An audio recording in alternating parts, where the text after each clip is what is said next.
Welcome to episode 188 of Coffee and Co-Read, your source for all things literary with Kristen and Catherine, where we believe there's nothing better than a hot coffee and an awesome book. Join us for our virtual book club, where we take one book a month and dive into all of the drama, adventure, and romance we can find. Hey, Kristen. Hi, Catherine. So, we're starting a new book. Yay! It's a new book month. So we're reading When the Moon Hatched by Sarah A. Parker. I've definitely heard a lot of things about this book, but I haven't read it yet. Correct. I did also get it mixed up with the book that A Fate Inked in Blood. I got these two books mixed up every now and then because they're both kind of bluey. Yes! Yeah. Sorry, it took me a second to visualize A Fate Inked in Blood, Yeah, that's even fair. though we literally just did it. Yeah. But we also finished the second one after we did it, so it makes sense to not remember the first one. But I do agree with you. I 100% got them mixed up, even though, like, this one is so, like, she's thick. Oh, yeah. That's why we're doing her for a 5 Friday month. Yes. Yeah. And it's still gonna be, like, intense. Long. Yeah. Yeah. So, and there seems to be, so far, it seems to be a lot more fantasy heavy, you know? Like, the world is, I feel like there's more to the world than some other books that we've read. Yeah, it is definitely world building heavy, and it is also, I'm still like, now I'm only, I think, maybe 9-10 chapters in so far. Mm-hmm. But I am definitely finding some of the things very tricky. Yeah, the first chapter, I was like, I'm so glad that you're doing it, not gonna lie. Not the first chapter, but the, like, prequel. I was like, what the fuck is going on?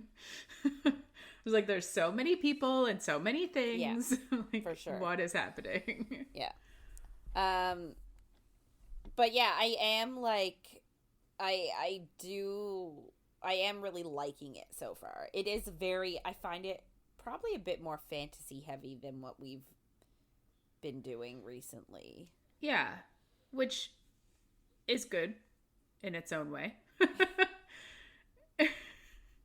I always find it hard to start a book that's fantasy heavy because you really need to be ready to understand things or try to figure them out or know that you're not going to understand them until you're like halfway through. Yeah, for sure. So which makes it hard. Like, obviously that makes it hard to do notes for a first week.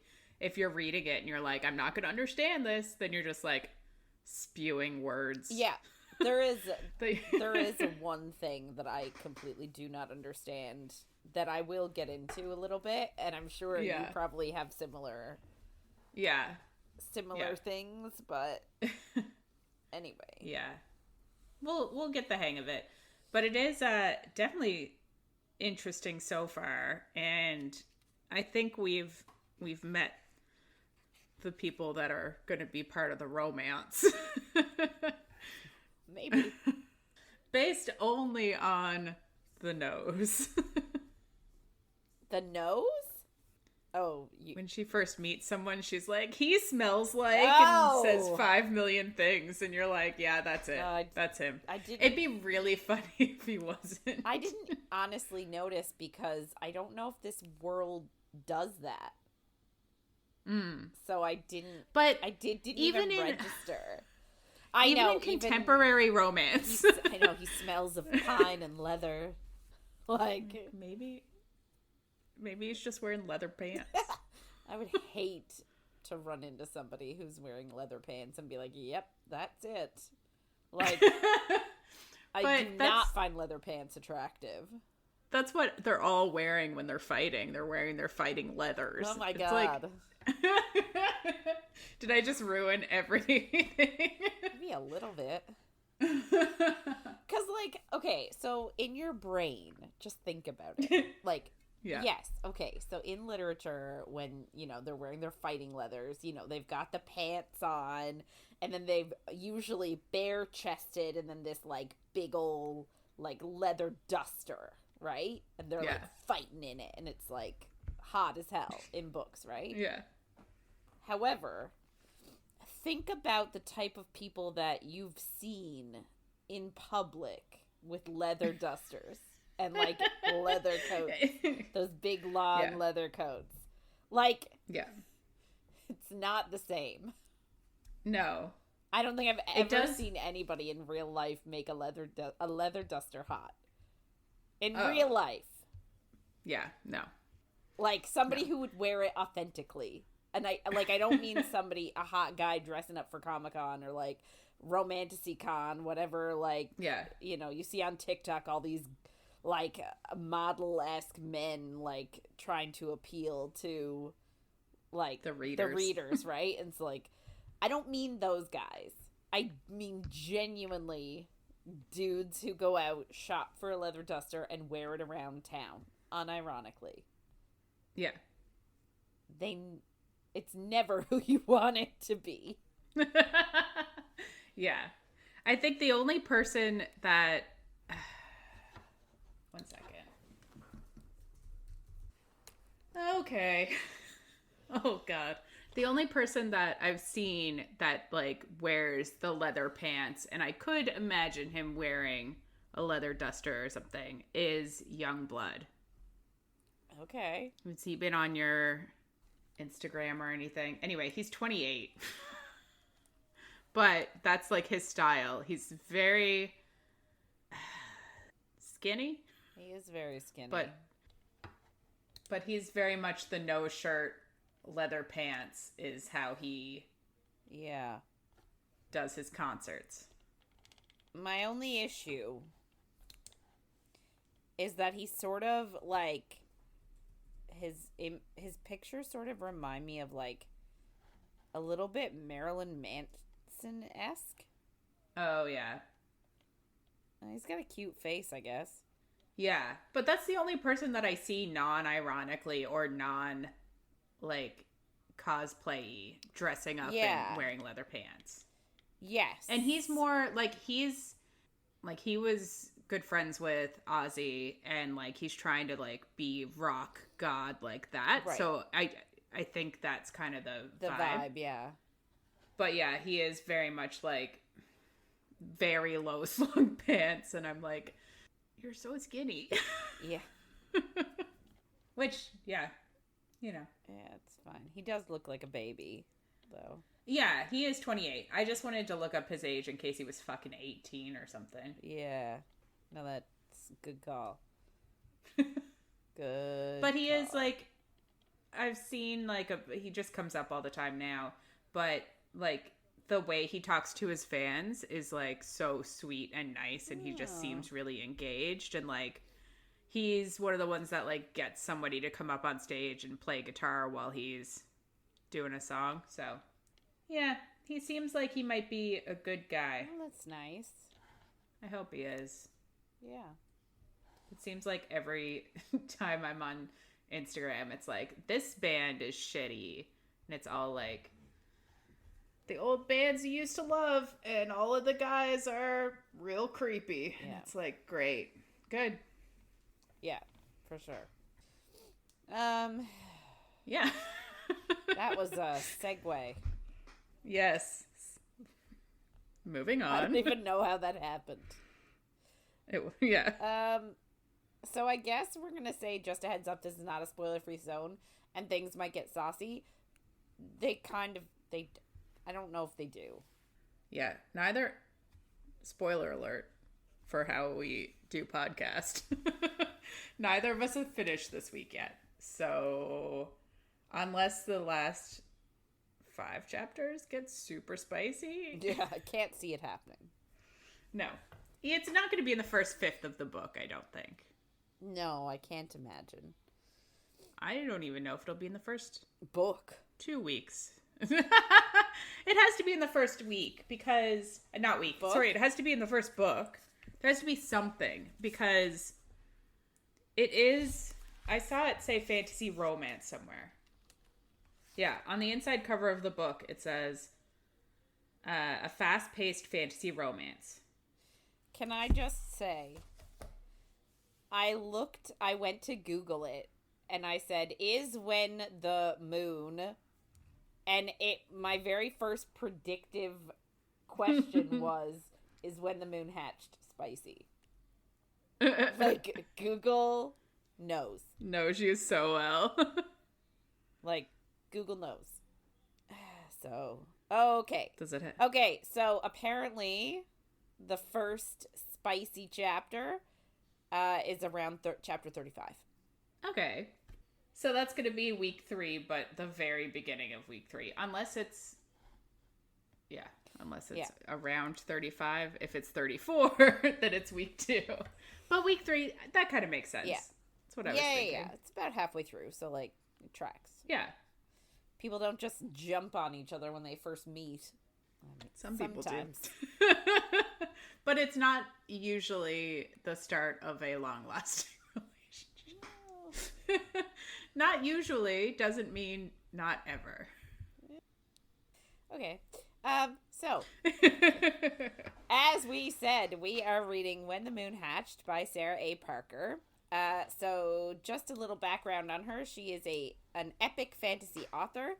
She does have an ongoing series right now called Crystal Bloom that will have more books coming out, but does seem to be on hold right now for this series, which is unfortunate. I don't like when authors do that, really.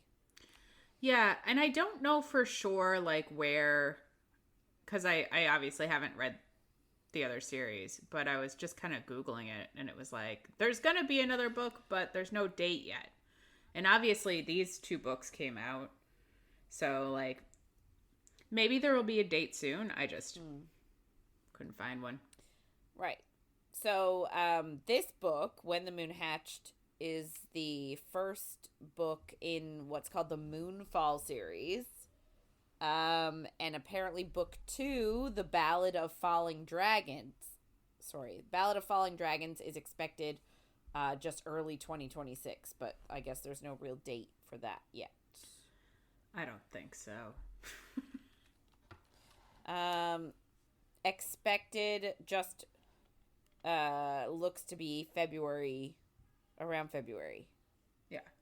Fair enough. February 24th. Oh, okay. Mm-hmm. It has a date. Yeah.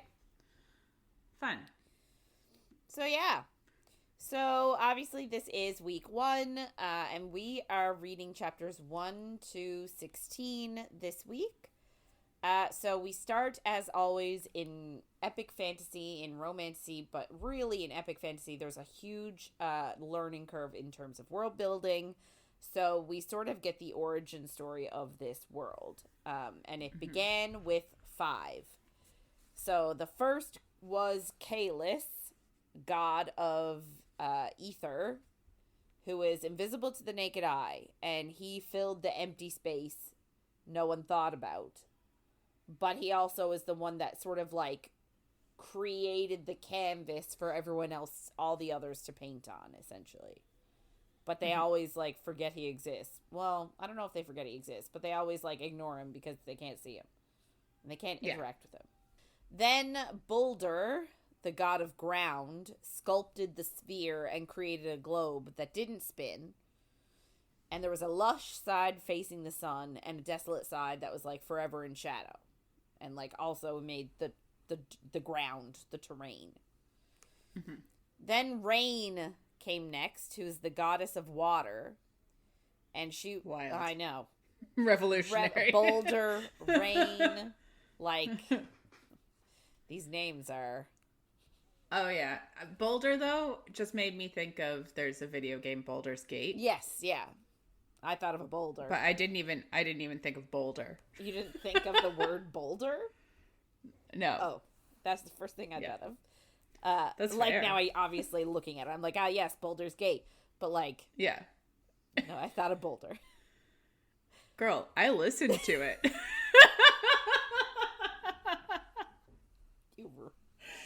So. Oh, God. Anyway, so Rain would fill boulders like the dips he made in the terrain. She was filling those with her tears of affection, and her love was like a screaming torrent for him. And I'm like, was it unrequited? Is that why she was crying? It didn't really say. Yeah. It just... I feel like we're going to get more about them. Okay. But maybe. Just because it just...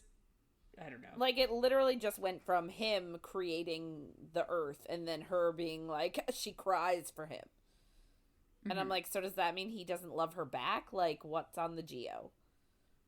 Or is it just a fancy way of saying... She loved him so much and their love was so, like, overwhelming that she was crying. Yeah, and also creating water. Yeah. Just like, yeah. I don't know. Yeah. Anyway, so then there was Claude, who's her twin sister, Rain's twin sister, who is the goddess of air, and she was softer, and she filled the world with her whispers and her shrieks. And then Ignos is the god of fire, and he's obsessed with Claude, and he loved her so much he couldn't breathe without her. And so he raised forests to give her smoke to dance with, and he melted the earth to woo her. But apparently she could not be tamed. So, like, that feels unrequited. Yeah. But it also feels... Or like it's just describing the element, too. Like, I almost, like... Yeah. Are these things, like, are they actual gods? Do they feel things like love? That's true. I'm so confused. Well, I feel like they must if it says they do. Yeah. But I don't know. So, like, I guess we'll see. Yeah. So. Maybe we don't. Maybe it's in the next book. Maybe. Who knows? God only knows. So, Kalis, the first guy, the invisible guy, he watched it all. And obviously he was jealous of the others. Because they could be seen and interact with each other.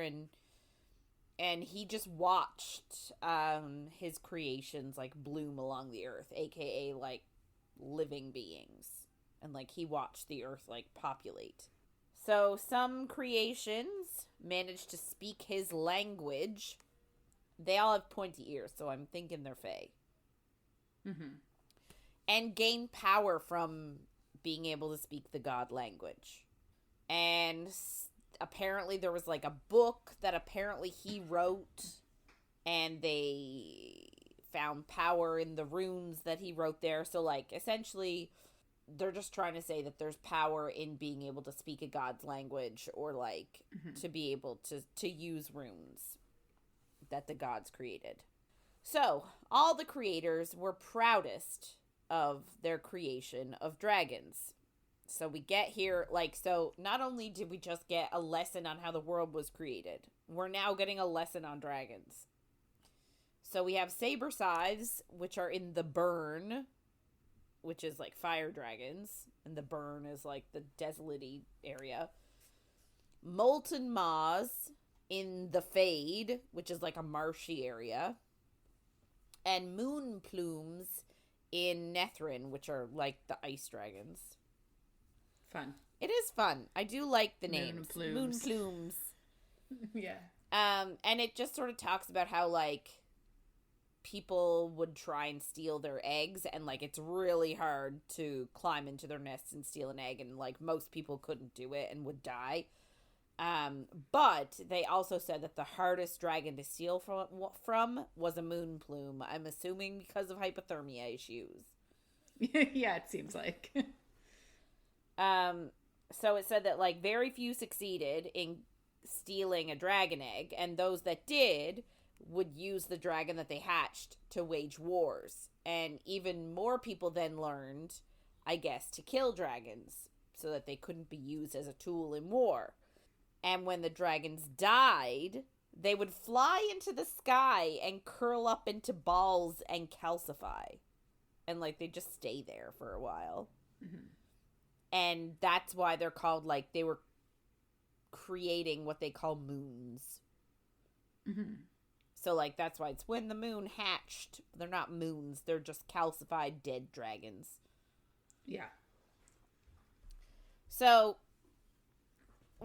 randomly, these moons start falling out of the sky and, like, colliding with the earth and creating mass destruction, which is not ideal for the people living there. What?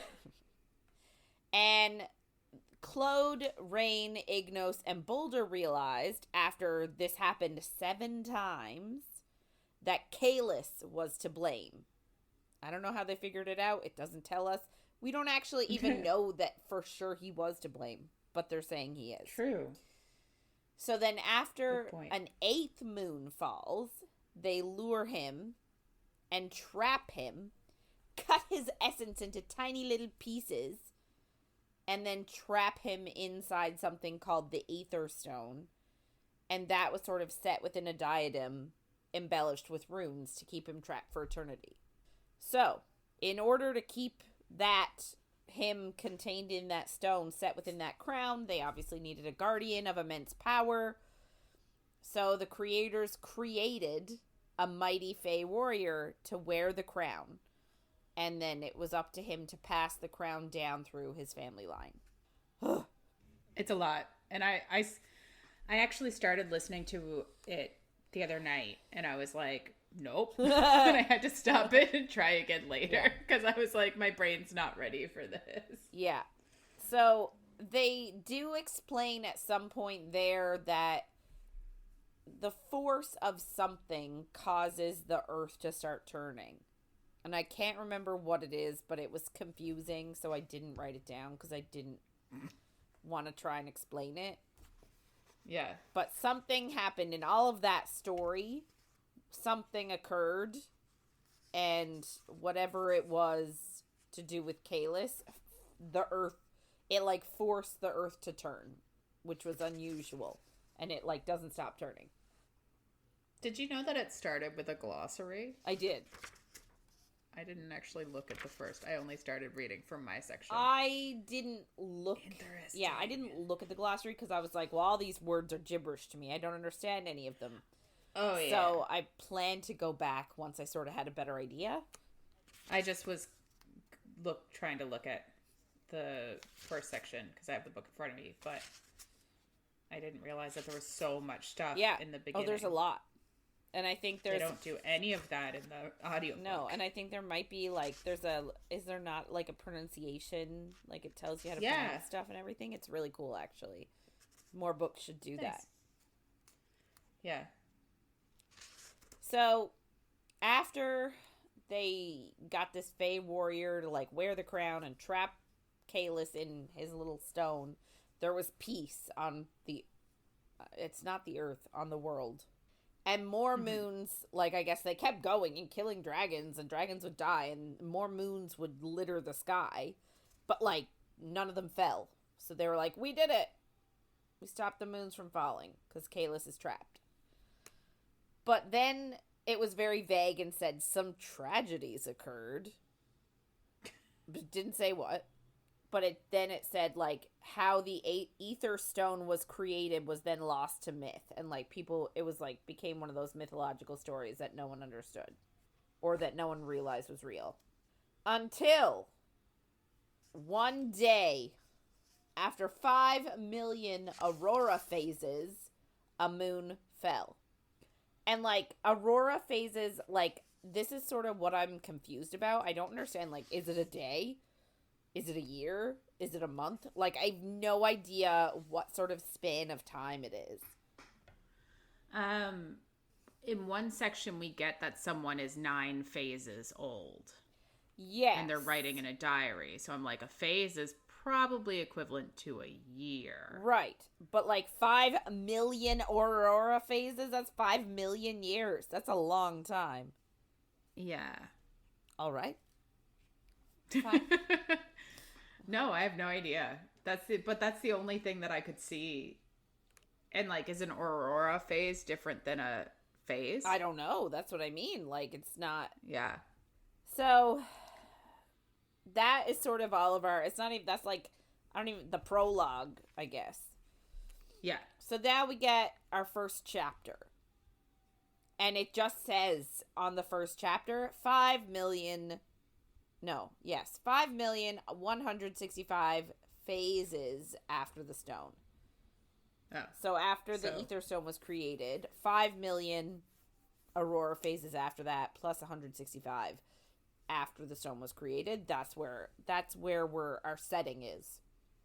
Mm-hmm. But again, this is what I mean. Like 5 million years is a really long time.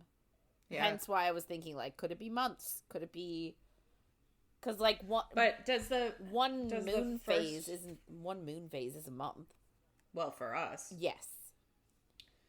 But yeah, in the first chapter, it doesn't say aurora phases. It just says phases. So that has to be years. Yes. Well, I guess. Because the girl can't be 9 months old. No, you're right. Writing in her diary. No, you're correct. It is weird. Yeah. So, there's a character, and she's in a stairwell, and she's trying to get past a guard who's, like, guarding a door. He's, like, big and burly. And it's very important that we know that she is wearing an iron ring, and she has a nick on her pointed ear. So, Faye. Yeah. It seems like everyone's I Faye? believe so. That sounds right. Yeah.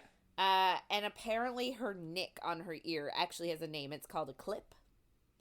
And the guard assumes that she is a null, because in this world, you get your ear clipped if you are incapable of hearing any of the 4 elemental songs. So if you can't hear a song, you get a little nick in your ear. And I don't know if you're supposed to wear something to, like, show that you're a null, or if you just get, like, your ear sort of, like, notched. Yeah, I think it's just the notch, because you wear things if you do have it. Yeah. But I'm like, when do you decide to do this? But I don't think it's a choice. No. When do they choose, like, how, is there an age? Because it seems like it happens to people at many different ages, based on very little reading of this book so far. I feel like it must be, like, if you haven't heard it by the time you reach adulthood, you're not going to hear it. Yeah, that would make sense. So the guard says to her, no token. Well, I say her. We don't actually know it's a female. We just know it's a person, but I'm calling it a her because I know it's a her. Yeah, and because that's the kind of books we read. So the guard says, no token, no entry. So our character hauls out a token and thinks, like, I can't be Raeve right now. So obviously her name is Raeve. And I have to be Komori Daffodoni, like their alter ego. And she tells the guard that she's a traveling bard from Orig. And then she also thinks to herself, she's never actually been to Orig, but she knows everything about that town so that she can be prepared in case somebody asks a question about it. She's also wearing a half veil, like, over her mouth and nose. And she gives the guard a scroll telling him that the veil is a part of her act, even though in this place she's trying to get into, there's a no veil rule, so you're not supposed to be able to. And I'm like, I appreciate that, but how is the veil a part of her act? I've seen her act. Yeah. So I don't really understand how it's a part of it, but I guess that's fine. Maybe you're just not supposed to see her move her lips, and then she just sings. Maybe. I don't get it, though. So, like, she just is pretending to be this meek and mild person, but really, she's like, oh, this dude's an idiot. I just want to bash his head in. Like, he's treating me like shit. And, like, again, very strong. My favorite, like, characteristics of main characters. Yeah. 100%. Big fan. Yeah, me too. So, like, he lets her in and tells her to head up to the 3rd level, but he says, mind the waif, since it's always hungry this late in the Aurora cycle. So, again, we're referencing the Aurora cycle. It's late. So, like, late in the day? Or is it late in the year? Because, like, when we figure out what a wraith is, I guess maybe late in the... Yeah. I don't know. Late in the month? Maybe could be like a period thing. Yeah. Like they're... Yeah, I don't know. So she Are these answers in the front of the book? Yes, check. Please. Oh, one per. Okay, wait. So a day is the time of the aurora cycle when the aurora is tracking through the sky overhead. Okay. And it's spelled D-A-E. Yes, D-A-E. This is when people are awake. Slumber is when no aurora ribbons paint the sky. This is when the folk of this world sleep. Slumber. A phase Okay. is 1,000 aurora cycles akin to a year. The aurora ribbons grow marginally thicker over the course of the phase, then thin out on the 1,000th cycle. This ebbing rhythm tracks the phase from start to finish. An eon is 100 phases, and one phase of life is 1,000 aurora cycles. One phase of life, so that's a year. Right. I'm still confused. But a phase is a year, akin to a year. Right. And there's just but only... an aurora cycle is a day. Yeah, and there's 1,000 auroras in a year. Great. A 1,000, which is different than our years. 1,000 cycles in a phase, and 100 phases in an eon. Yeah. Great. So yeah, why doesn't it tell us why isn't it in eons instead of 5 million years? Yeah. Phases. That's a long time. It is. Anyway, so she heads in, Raeve does, / whatever her fake name is. And she is absolutely disgusted by all the people lounging around. And it's like just the age-old story of like the rich have everything and the poor are suffering in the like poor district. And like she thinks about it and she's annoyed. So she does run into the waif. And apparently he sucks souls in exchange for messages from the dead, which is actually pretty cool. Yeah. And he like bumps into her and it's like, "Ooh, I have messages for you." And she's like, "No, thank you." Which I love. And then he's like, "Ooh, someone else. I have messages for you." And then he goes and like sucks out someone else's soul. So she's like, "Whew." So she goes on about her business. So she's in sort of like, it's like a tavern or like a gambling den or like just like a bar. Like it sort of seems like it's got it all there. And we finally learned that like people wear beads on their ears to denote which elemental song or songs that they can hear. So you wear a red bead if you can hear Ignos' song, blue is for rain, brown is for boulder, clear is for Claude. And high-ranking fades, which I don't know what a fade is, F-A-D-E. Yeah, fade is the... Is that what they call themselves? Not fae? They call themselves fades? I thought that the place was called Fade, to be honest. 1 second. Not sure. Maybe. So, the Ath, in the description of the Ath, which I know we're not at, is a rebellious group who are working to counteract the tyranny leeching across the kingdoms. Predominantly the Fade. So the Fade has to be a place. There's also a map. I know, but I do know that it's a place, but it just says high-ranking fades wear a ton of colors. So you can tell them from like really far away. I guess it just it must mean that the high-ranking people will say. Yeah. She seems to call them folk. Yeah, maybe. So it's interesting. Okay. So there's nothing about the fifth god, right? Like, he's the one that they, like, nobody hears his song anymore because he's been shoved away. So, like, are all of the gnolls, would they have heard his song if he wasn't shoved away? Oh my god, that's genius. You're genius. I'm just thinking. You're so smart. It could be nothing. Sounds so right, though. So they are in the territory of the Molten Maws. That's where their kingdom is. So they are in the marshy area. And some huge, so like she's going up the stairs and some huge dude passes her. And like, he doesn't look at her, which annoys her because she's wearing this like bright red dress and like she's designed herself to look attractive and he's not paying her any attention. But then he pauses in front of her and she's like trying to move out of the way to like move along and he won't move.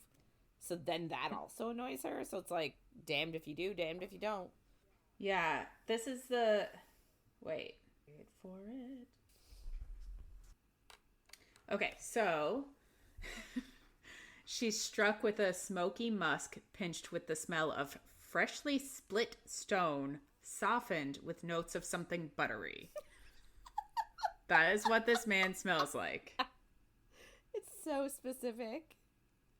Yeah. Holy cow. So then, when I read that he steps to the side and pauses, I was like, then he smelled her. I don't know what she smells like, but the pausing, I was like, this all has to do with scent. But yeah, what a wild scent to describe someone as. That is a wild scent to describe someone. Something buttery. Popcorn? Yeah. Does he smell like popcorn? I do love popcorn. So he goes to like take her veil off and she like grabs his hand really quick, like Jedi, like straight out of like a ninja thing. She's like, whoa! Yeah. And then she's like, shit, I probably shouldn't have done that because it sort of like gives me away that I'm not this like meek and mild person that I'm trying to be. So she has to like calm herself down in her head and be like, I'm a demure bard. I'm not Raeve. And then she asks for forgiveness and tells the stranger the veil is part of her act. And then she does like scoot around him and she moves on. So she's looking around for somebody specific, but she can't initially find them. And she ends up sitting like, I guess on the stage, but it's not really a stage, with a fiddle player named Levi. I'm gonna say Levi. I think it's Levy. And she's like super prego. And then she finally sees, I guess we'll call it her target. It's a red-haired guy, red-haired guy wearing red, and it matches his red bead. Who is like, so that means he can hear Ignos' song, and that means he can sort of have control over element of fire. And she's like, this is who I was looking for, and his name is Tarek Relakin. Or Relican. I don't know. Tarek. Not sure. Yeah. So he sits down in the booth, and she's like, this guy's an asshole. So apparently she's worked really hard to get this mission approved. We don't know what the mission is yet. So she's like, good thing he showed up, because this is going to be hard if he didn't. But then the guy from the stairs is back, and he sits in an empty booth and like stares at her. So she's like, oh shit. Hot guy is like, so she thinks he's like super hot, and she's like, well, I hope he like doesn't also try and like talk to me or take me home, do something, because I can't have him interfering in my mission. Yeah. So Levi, the fiddle player, sees her looking at Tarek and tells her to steer clear of Lord Tarek, because a ton of performers disappear after drawing his attention. I know, right? And her long black hair, her dress, and her demure attitude makes her just his type. And I'm like, isn't that a bit too obvious? Like, to dress in his type, have the hair of his type, and be all like coy and demure. Yeah. I do feel like I don't think she died. It doesn't seem like she dyed her hair specifically or anything. Maybe not. But it is kind of like very on the nose. But like, obviously that was a little her point. Like, she did do it on purpose. She wants to make sure he notices her. But she is, again, worried that the guy on the I call him stairs guy, but I think she calls him cloak guy, because he was wearing, like, a weird old big cloak. Yeah. Um, Stairs guy. Just reminds me of the insurance company. Not that stairs. So she's kind of worried because he seems to have also, like, she's gotten his attention, and she's like, well, he can't get in my way. So she starts to sing while Levy starts to play. And they sing a ballad about dragons, and of course she's amazing, and it attracts the gaze of all the men in the bar. And they're all staring at her with hunger, because of course. Yeah. And she thinks to herself that the goal is actually to attract Tarek's attention so that he would follow her afterwards. But again, Stare Guy is also staring at her, and she's worried he's going to follow her too. So we get a little time jump, and it's 7 hours later, and her voice is like shot because she's been singing for 7 hours. And I'm like, holy fuck, like, what kind of a bar is this where you work for 7 hours straight? Well, I don't think they care about them. No, you're right. So she's in the bathroom, and then another woman comes up and is checking herself out in the mirror and, like, compliments her. She's like, oh my god, your voice is so pretty. And Raeve is like, oh, thanks. And she's like, too bad it's wasted on a null. So Raeve is obviously annoyed at that, but, like, again, she has to, I'm a demure bard. So she has to, like, bite her tongue to stop saying anything. Yeah. And, like, I'm not 100% if she actually leaves the bathroom or not. The girl does. Yeah. But I thought she also left, and this Tarek guy is waiting for her outside. Oh, yeah. I think he is. Yeah, he's in the hallway outside the bathroom. But, like, does he then, like, maybe I just didn't read it close enough. Does he then, like, pull her into the male bathroom? No, I think that the hallway also has a door. That you could, like, lock all the doors to the bathroom. Yeah, that's how I read it. So she leaves the bathroom, and the Tarek guy is actually waiting for her in the hallway.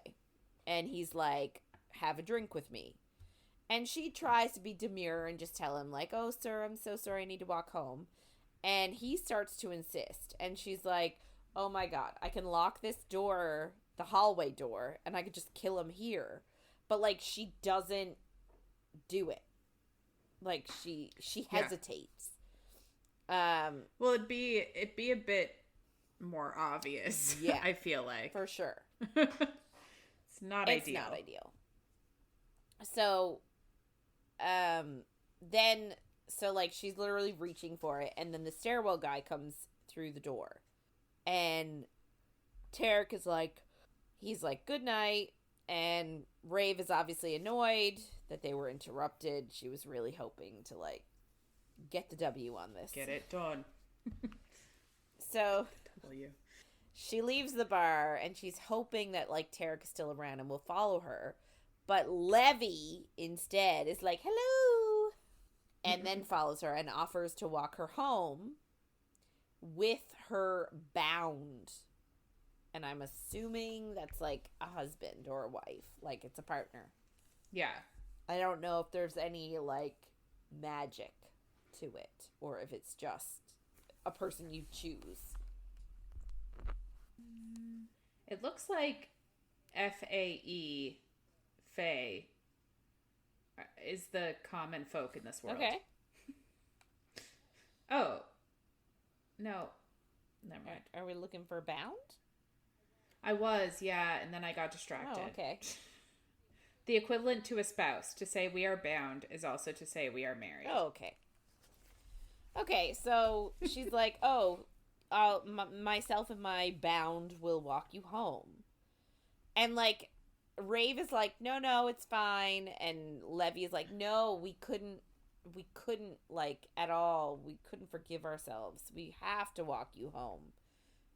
And she doesn't really want to take no for an answer. So Raeve ends up grabbing something that was hidden in a seam of her pocket of her dress. And she says it's like an orb with a bird, like, etched on it. And she takes it out. She puts it in Levy's hand and tells her she doesn't have to worry about her. And it changes her mind. So obviously this is, like, some type of magic item that can like alter someone's brain. I just thought that it was like, I'm on a mission, and she understood it as like, I don't know. Oh no, I thought it was like a magic like Look away. Yeah. Like, these are not the droids you're looking for. Yes, 100%. Yeah. No, that makes sense too. There's so much. So happening in this book. So like Levy gives her a piece of paper with her details on it in case she wants to perform together again, and Raeve takes it, even though she's like, well, we're never gonna see each other again. And she thinks about like how in another life they could have been friends, but then she thinks about someone else she knew, and it like hurts her heart, and she reminds herself that she avoids companionship, and it's just easier to not have friends. Sad. It is sad. So she starts to walk home, and I guess her home is the ditch, or through the ditch in the town of Gore. So that's what her kingdom is called. And the ditch is 2 huge walls on either side of like a path, I guess. And she can sense that this Tarek guy is following her. So she keeps walking, and eventually she takes off, or she puts her iron ring. Yeah, she takes off the iron ring, sorry. And then there's so much song, like, overwhelming her brain that it almost turns it to mush. So, turns out she's not a null after all. She can hear someone's song, but she chooses not to advertise it. Yeah, which is interesting. It's kind of like, I like it, but I'm also like, I just find it odd. I'm like, how do they make sure that people are actually nulls when they clip their ears? It seems a bit like willy-nilly. I'm like, there has to be some regulations for this. Yeah, but I also feel like it could have been very easy for her to clip her own ear. True, right? yeah. And get that done herself, like, on the sly. And, like, no one's gonna question her as an adult. They're gonna see the clipped ear. They're not gonna be like, I didn't notice your clipped ear last year. What happened? Yeah. You know what I mean? So, like... Yeah, that's true. So, turns out she can hear Claude's song. So that's air, like the element of air. Which I assume makes you sing better. I guess, like, having more control of, like, your own lungs makes you be able to, like, project more, maybe. But I was just like, oh. Yeah. I guess. Yeah. So she obviously really loves listening to Claude. And it, like, listening to her song makes her smile. And then Tarek grabs her from behind and tries to, like, shush her and be like, shh, shh, shh. But I know, it's so cringy. But then she whisper sings a spell, causing the air to, like, leave his lungs. So he's, like, gasping for breath, which is good. Amazing. Love it. Big fan. And then she pushes a nullifying pin through his foot so that he can't use Ignos's song to catch her on fire. Super helpful. And then she wants to toy with him a little bit because apparently he's been a great big a-hole. Yeah. So she cuts his hand off while he's still alive. And then she explains to him that she discovered his little side business, which is a fighting pit for null children who are kept in cages during their off time. And apparently those cages require his handprint to open, which is why she stole his hand. Because she needs it to open the cages. And she said, like, she knows that he snatches them from the street or he purchases them from parents who are unable to feed them. And then she reveals that his wife, actually reached out to her group the next day. And her group is the Fur Duoth, which translates to From the Ashes. I don't know what... Is it... No, sorry. I didn't realize that bound was wife or like spouse. Oh. So when I was reading this, I was like, I just assumed it was like subservient. I kind of thought like master, like vampire master, Right. and like a slave basically. But it is spouse, so this is even more interesting. Yeah. Because it's a very bad relationship. Yeah. We learned that, like, so I guess she goes to this group, his bound went to this group and told them that he essentially abuses her and rapes a whole bunch of people all the time. And I guess they assumed that he probably purchased her to try and make powerful offspring. And then apparently his bound also told this group that he abuses his son, who is a null. So she starts to carve letters in his chest. So R for rapist, CA for child abuser, and ass for Love ass. it. Yeah. Self-explanatory. And then she tells him, like, to tease him even more, that his daughter actually has started hearing Ignos. But his family has been transported out of the city to safety, and they send their regards. And then she slashes his throat. So it seems like his wife put out a hit, is what it sort of seems like. Yeah. So after she slits his throat, she puts a ring back on, and it quiets Claude's singing, which is like super loud for her and unbearable at times.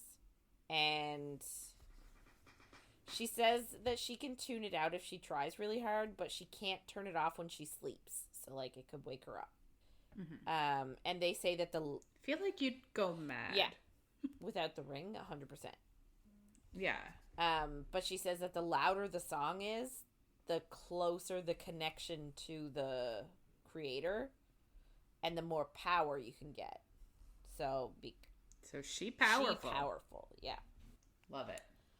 So she leaves, although like she doesn't leaves. She goes over to a garbage chute close by, and like she takes off her bloody dress, and there's an identical dress underneath, which is genius. Amazing. so smart. And then she goes back over to the body, and she drags it over like the side of a cliff and just pushes it off. But it snags on like a rod or something, so it doesn't fall very far. But she's just like, no, well. So then she goes to leave for real. She sees a flyer on the wall, and it references her group and how they're stealing children on their way to corporeal training. And essentially, any leads will be rewarded with 10 buckets of bloodstone and accommodations north of the wall for 3 phases from the crown. So, like, immediately I was like, well, that's obviously not true. Like, I don't think the flyer is true, but obviously we're getting a sort of corrupt crown narrative. Mm-hmm. Yeah. So she takes the flyer, balls it up. She's angry that, they're saying things about her group that are, I guess, not true.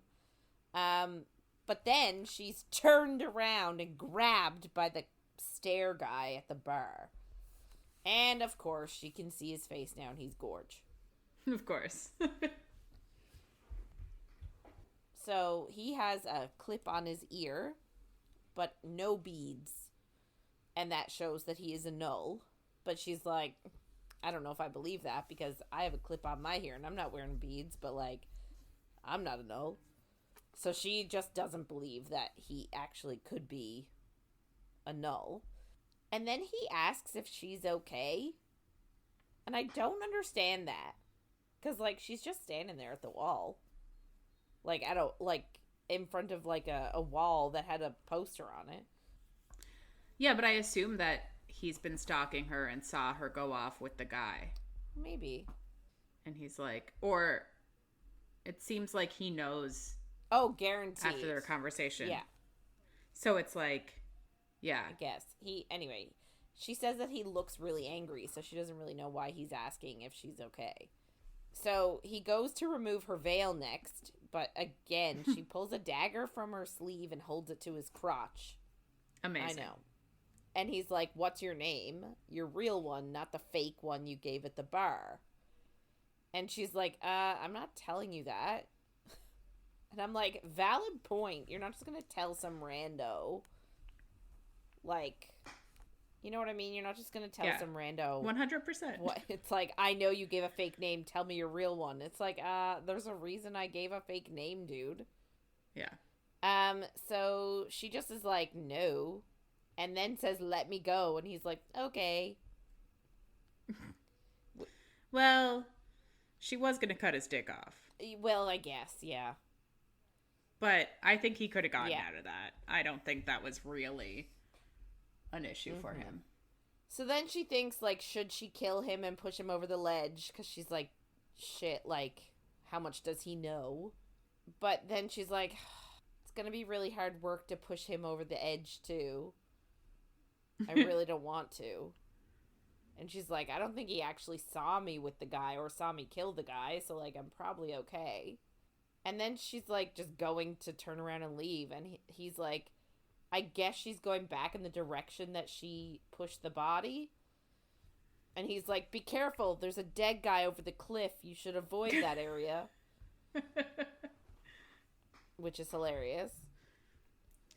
But I assume he knows that she... Of course he does. Yeah. But, so I thought that he was asking, hey, are you okay? Because he knew she got into a fight with him. Maybe. And assumed that, like, she'd probably get hurt. Maybe. And maybe he just thought it was self-defense, but not. I just didn't understand the are you okay, but yet being angry. He's probably angry at the risk that guy for trying to do something. Like, you know. Don't put yourself in that risk. Oh, yeah. Yeah, that too. Anyway, so he's like, oh, you shouldn't go over there. There's a dead guy. And she's like, I just came from over there. I didn't see a dead guy. All I saw was a monster. And the guy's like, yeah, you're right. Finger guns. So, like, she's sort of like, oh, is he, like, he agrees that the guy's a monster? Like, what? So she just says, don't follow me. And then she just leaves. Do we assume he follows her? I don't know. I feel like, no. I feel like he respects a woman's agency. I just feel like there's so much happening later this week about, like, how safe their home is that I'm like, it's not safe. So I do wonder if he followed her. Yeah, I guess. So I guess she stalks off and she goes to another garbage chute. Apparently these are, like, littered all over town and, like, they all connect. And she puts just the hand down the garbage chute and she, like, whistles, caw-caw. She whistles caw-caw. I can't actually do the whistle, so I made up my own. Yep. Caw-caw. I liked it. And then she gets a caw-caw back, and it turns out that there's a Fur Duath member waiting at the bottom of the chute for the hand, who's actually going to go rescue the kids and get them out of the cages. So apparently her job title is Elding Blade. So she doesn't get to do the rescuing, she only gets to do the killing. Yeah. And she's kind of okay with it. She says sometimes in, like, cases like this, where, like, this is such an important mission, like, rescuing the kids, she feels like maybe she could have been a part of it, but she said for the most part, she appreciates the killing part. Yeah. And then she says she hopes the kids likes it at the Flourish. So the Flourish is an underground safe haven ruled by the Elding in the south. And I guess the Elding is like they're the leader of the Fjord Duath. So yeah, so he owns it, and it's a safe haven for people they rescue. And she has never been there. So she goes to this like sky bridge, and apparently it's super high, and I did not write down what the sky bridges are for. I don't really care if it's important or not. It's like 33 stories up in the air, so high. Yeah, but I just think that they just live very close to this. Like, yeah. They just live close to the sky. Yeah. They're not at sea level. Yeah. They're high above sea level. They're sky level. Yep. You know. So she goes up to this sky bridge, and it's the highest one that exists in Gore. And she just, like, lies down in the snow, because apparently it's super cold there right now. And she looks up. Well, so is it the end of the year? Because the guy was like, it's the end of the something. Right. I don't know. Because the wraiths are hungry. Yeah, I don't know, man. So maybe their seasons follow our seasons. Could be. So she looks up. So she's lying down in the snow on a bridge, and she looks up, and there's a moon of a molten maw up there. And then she pulls out like this piece of parchment from someone named Essie, and it's a list of things that Essie wants Raeve to like go get. And apparently Essie is a girl that Raeve found escaping the mines with like a crusty lump of bread. And she reveals that her parents had her, like gave birth to her in the mines and died. And she had never seen an aurora rise, which is so hard to say. Aurora rise. So Raeve took her under her wing and has been raising her, I guess. But we don't really know how old she is. So she knows that she needs to stay away from home until she gets word that like the kids are all free. And she's also worried about like the hottie tracking her. And now that they're separated, she's annoyed. Like, oh, I should have killed him. Why didn't I kill him? We know why. Because he smelled good. The only reason she needs. Then we get a little like break. And it is a diary entry by someone named Elvin Nevin. And they are 9 phases. And this is 5,030,000 phases after Stone. And she is complaining that her mommy and her poppy won't let her have a dragon yet, even though she sleeps with the babies in the hatchery. And then she complains like that they don't want her going anywhere near the spawning grounds either, which I don't understand why she needs them if they have a hatchery. Like, if they have dragons, wouldn't the dragons have eggs and hatch the eggs? Well, isn't that the whole point of trying to steal an egg that the dragon is presumably trying to hatch? Like, but yeah, like, you know what I'm saying? Like, if you go and you steal a dragon or a dragon egg and you hatch it, and then you go and you get another one, and then you hatch it, and then they grow up, you raise them, then you've got 2 full-grown dragons, and then they have then they mate, and then they have dragon eggs, and then you put them in your hatchery, because apparently this person has a hatchery full of baby dragons, so they must have adult dragons somewhere making these eggs, because where else are all the dragons going? How long is a dragon's lifespan, though? Like, do you think that they stole a shit ton of eggs and then all these baby dragons take, like, 40 years to reach full-grown dragon size? I mean, I guess maybe that's possible. Like, no idea. But yeah, it is odd. You'd think that the dragons would just sit on the dragon's eggs. That's what I would assume. But are they chickens? Yeah, I don't know, because, like, they talk later about, like, the stealing of the eggs.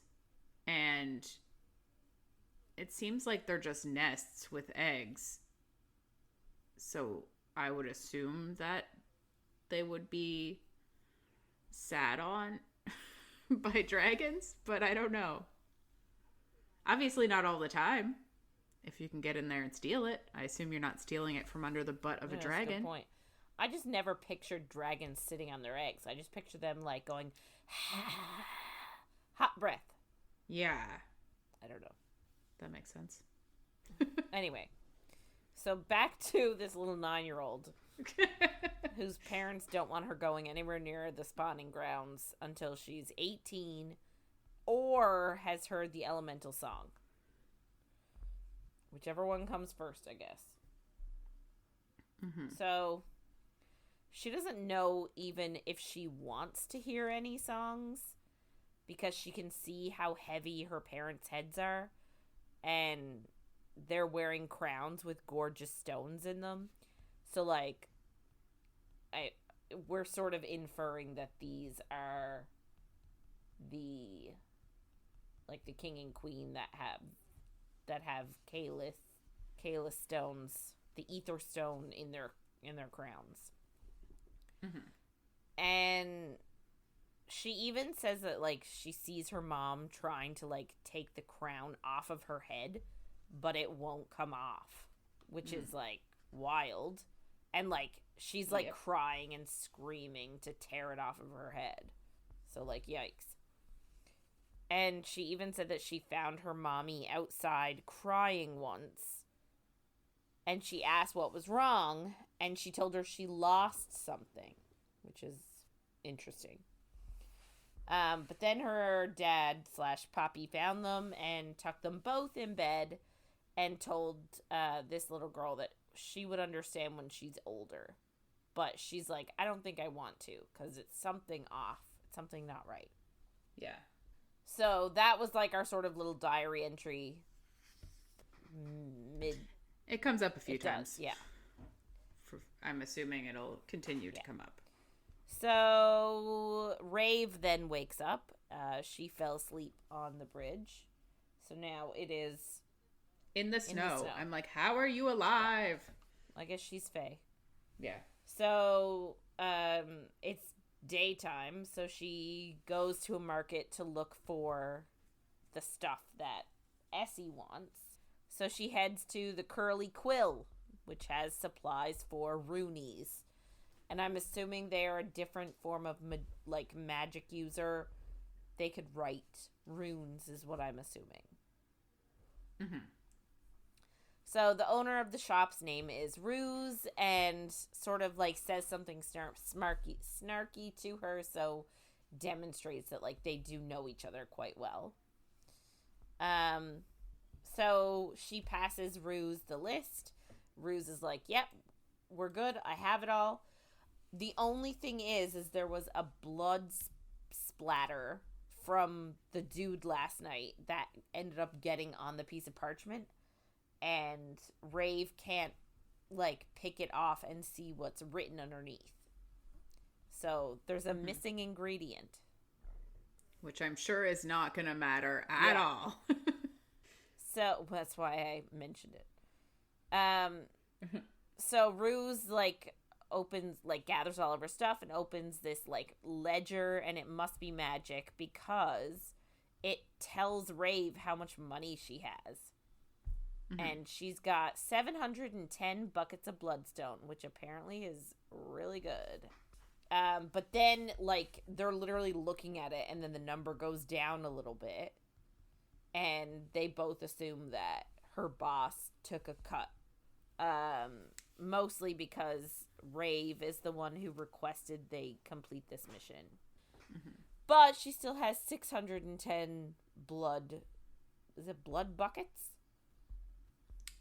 Buckets of bloodstone? That's it. Bloodstone. So she still has 610 bloodstone buckets, which apparently... Blood buckets would be really weird currency. Agree it's with just you. I'm sorry, buckets of anything is a weird currency. Yes, yeah. So Ruse asks, do you need anything else other than these supplies? And she says, actually, yes. So she wants another dress that's like identical to the one she has on because she needs a layer. Then she also asks for a sawtooth blade. And Ruse tells her she'll have it like made up in her measurements. Then she asks about her next withdrawal.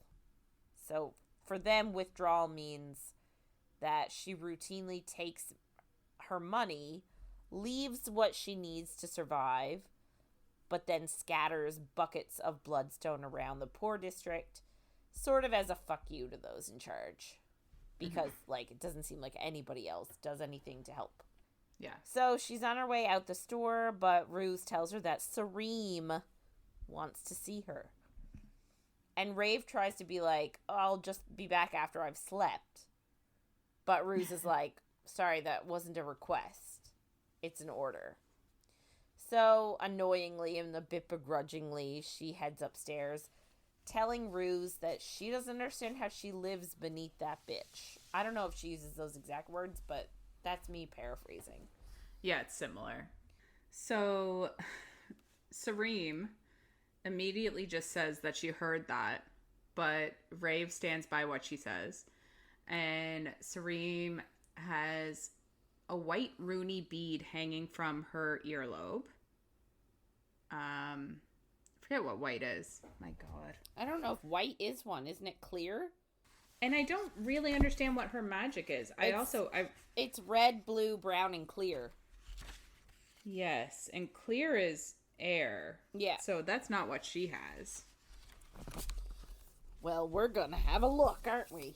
Well, I just looked at what clear was, but I'm pretty sure it said white. Oh, it's a Rooney bead. It's called a Rooney bead, so that means she can use runes. She doesn't have an affinity to speak to one of their creators. She has the affinity to use their language to do the runes. Yes, you said that earlier, and I got confused. White Rooney, and I do have written here a white Rooney bead, but I didn't know what that meant. So, like, this is sort of, I guess, and we sort of said it at the beginning, too, about how, like, overwhelming it can be to start a new fantasy series when, like, this is super complex, right? Yes. And it actually doesn't specifically come out and say that somebody who is a Rooney is somebody that can do runes. That's just something we're inferring from context. Yeah. And which makes sense here, too. It does make sense. But also, again, it's not explicitly stated, so it is something that we are trying to infer just from what we've read and sort of the world-building system of the beads and knowing what the other four do. So we're just making a logical leap. But, like, that is sort of what's daunting about these books is, like, if you're not doing it in a very logical, cohesive way, and I'm not saying that Sarah A. Parker is either doing it or not doing it, but, like, you need to be extremely strategic about how you do your world building for your fantasy series, or else people will get lost and confused. Yeah, so there's, like, two, I guess, main ways that I think of are, like, the info dump at the beginning and, like, the trickle. Yes. And, like, the info dump at the beginning, it's a slog. This one kind of had it as the, like...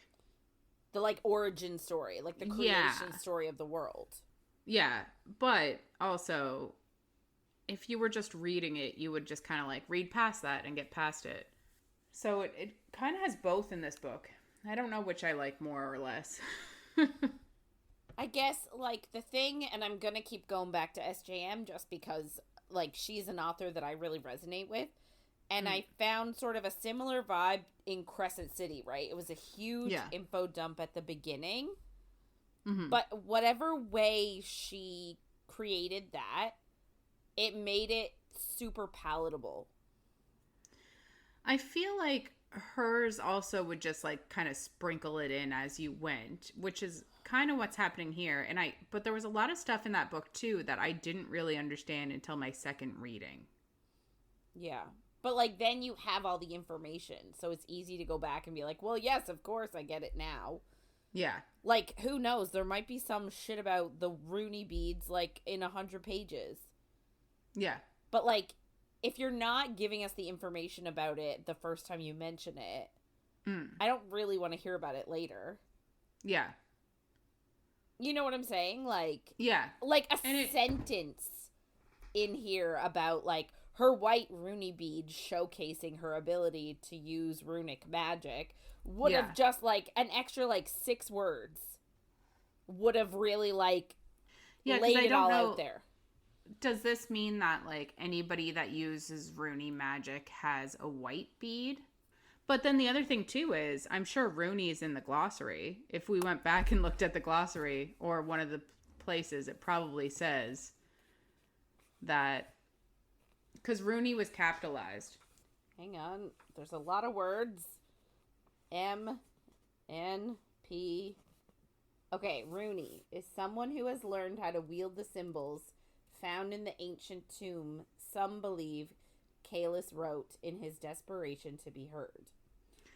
They wear a white bead and or white cloaks, boasting buttons down their center seam that pinch the cloak into place. These buttons are stamped with different symbols that announce the Rooney's talents. For different levels of skill, the buttons are made from different materials, wood being the elementary level, diamond being the most advanced. But, like, at the same time, if every single time I come across a word I don't know, I gotta look at the glossary. But it's capitalized, so I think that makes it obvious that it's going to be in a glossary.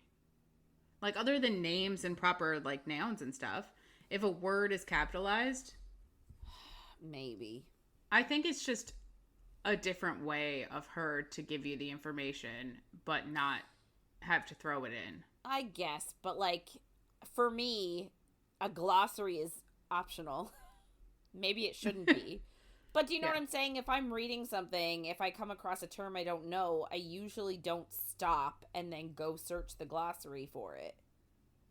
Yeah, it depends how I'm reading something. Like, if I'm reading in an audio, not an audiobook, if I'm reading in a, like, Kindle or something, I'll highlight a word. Yes.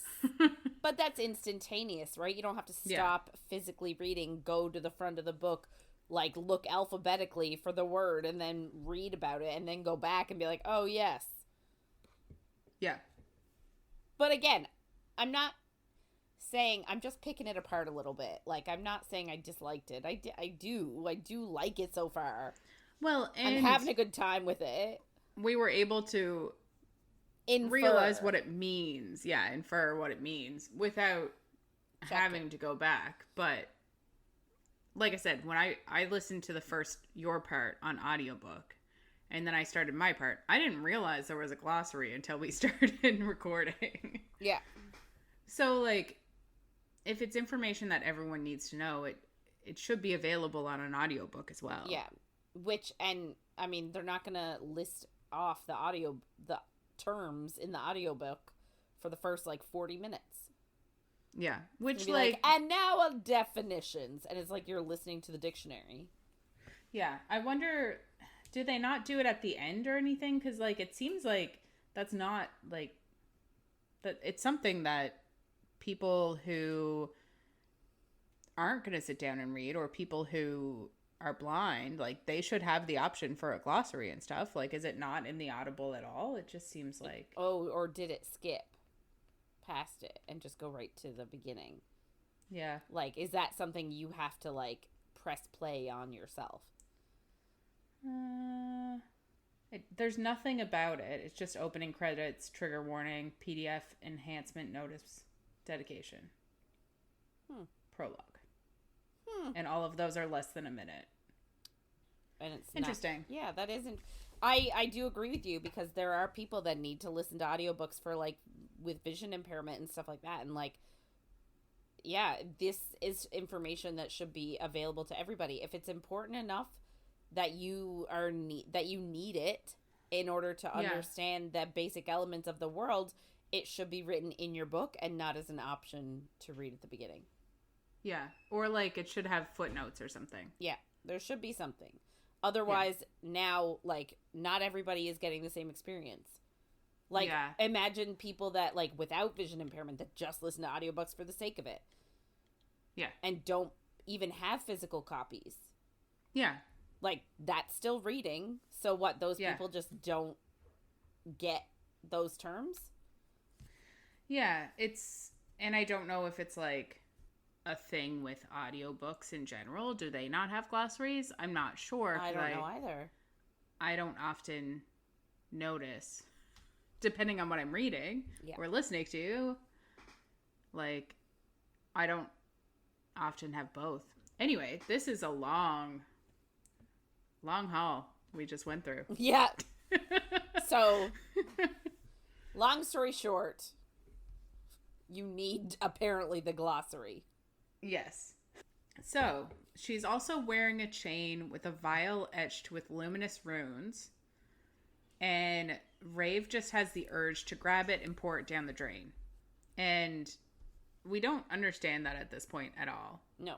But I was like, bitch, I think you can take her.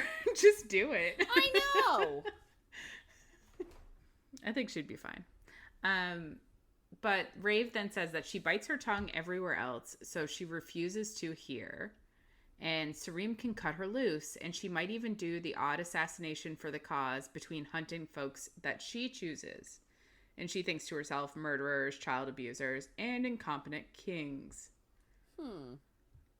So Sareem then says that she would struggle without the aths, which is a hard word to say. Yeah. Support. She wouldn't be able to give to the Undercity to give herself a false sense of importance. And Raeve tells her not to act like she cares. She's just the bitch who clamped a shackle on her and called it a mercy. Yikes. So they're having a go at it. Yeah. Sareem then asks if she received her last parchment lark, which are like the little birds that fly around, which I fucking love them. Super cool, but also super depressing because they're these little, like, pieces of scroll or, like, pieces of paper that have been folded into these birds, and they're spelled to, like, deliver to the person. But if the person dies, the little bird is destined to just, like, fly around forever. Can never take a rest. No, and it's sad, and it is depressing. So sad. Those poor little birds made out of paper. Very sad. Anyway, sorry. No, I agree. Yeah, so Raeve then asks her if the mission is complete. And she's talking about all the kids and that guy's arm, hand person. And Sareem says they have no confirmation yet, but she meant the last one that she sent last cycle. And Raeve immediately thinks it's definitely fresh orders and says it must have gotten lost and maybe it'll show up after she sleeps. And she's super sarcastic and I love her. And Sareem says Rex Moonplume. So Rek is a person, a Moonplume is a dragon, is in the city hutch. And Raeve asks who he's hunting. And she says that the crown hired him to hunt them, the Ath. And Raeve says that she'll take care of him. And she thinks to herself that he abuses his dragon. And I'm like, is she going to steal his dragon? That was my immediate thought. And I was super happy about it. I wonder, like, I just wonder what the culture is of, like, having a dragon. Like, is it sort of like, not Game of Thrones, but the prequel to Game of Thrones? I've not watched or read either. And I read the first half of the first Game of Thrones book. That's all I got for you. In the prequel series, it's just House of Dragons. House of Dragons, that's it. Like, all the royal family have dragons. So, like, is it something where, like, in this world, like, are dragons common? Or are they, like, because they keep talking about how many of them are moons in the sky from being killed and, like, people learning how to kill them. So, like, it sort of made it seem like they were a bit more hard to find. Yeah. I feel like the only people that have dragons are the ones that get the eggs and then get them. But I think she even says at this point that he took over ownership of this dragon. I didn't put it in because I didn't think it was important because I didn't understand dragons. But I'm pretty sure she says that Rek took over ownership of this dragon after he killed the owner, which is interesting. So very different to like Iron Flame, like Fourth Wing sort of a style where like there's like a bond between dragon and rider. So is what it seems like. But there is like they talk later about there being a bond. So like I don't know like how that transfers or like if he just overpowered the dragon and it's against like I don't know. I'm sure we'll get more into it. We're just in our first week and trying to flesh out the book. Yeah, true story. So Raeve is super eager to kill Rake, but Sareem's like, no. And they argue a bit, but Sareem says that he's bait and like he's just there to draw them out and Raeve can't do anything and she has to follow orders. And Raeve realizes that she's going to sacrifice somebody that she thinks is lower to him because he's not going to leave here without killing someone. Yikes. Yeah. And I should have realized at this point what was going to happen, but it was a shock to me. And Sareem then says that they spent all slumber saving 57 nulls at her bidding, and Raeve says at her expense too, and Sareem just says of course, because Raeve can't understand the risks or costs of diverting funds and doing different things. And Raeve just says that that means that the Ath doesn't care about nulls. And she says that she goes to the Undercity to see if anyone needs help because no one else seems to give a fuck.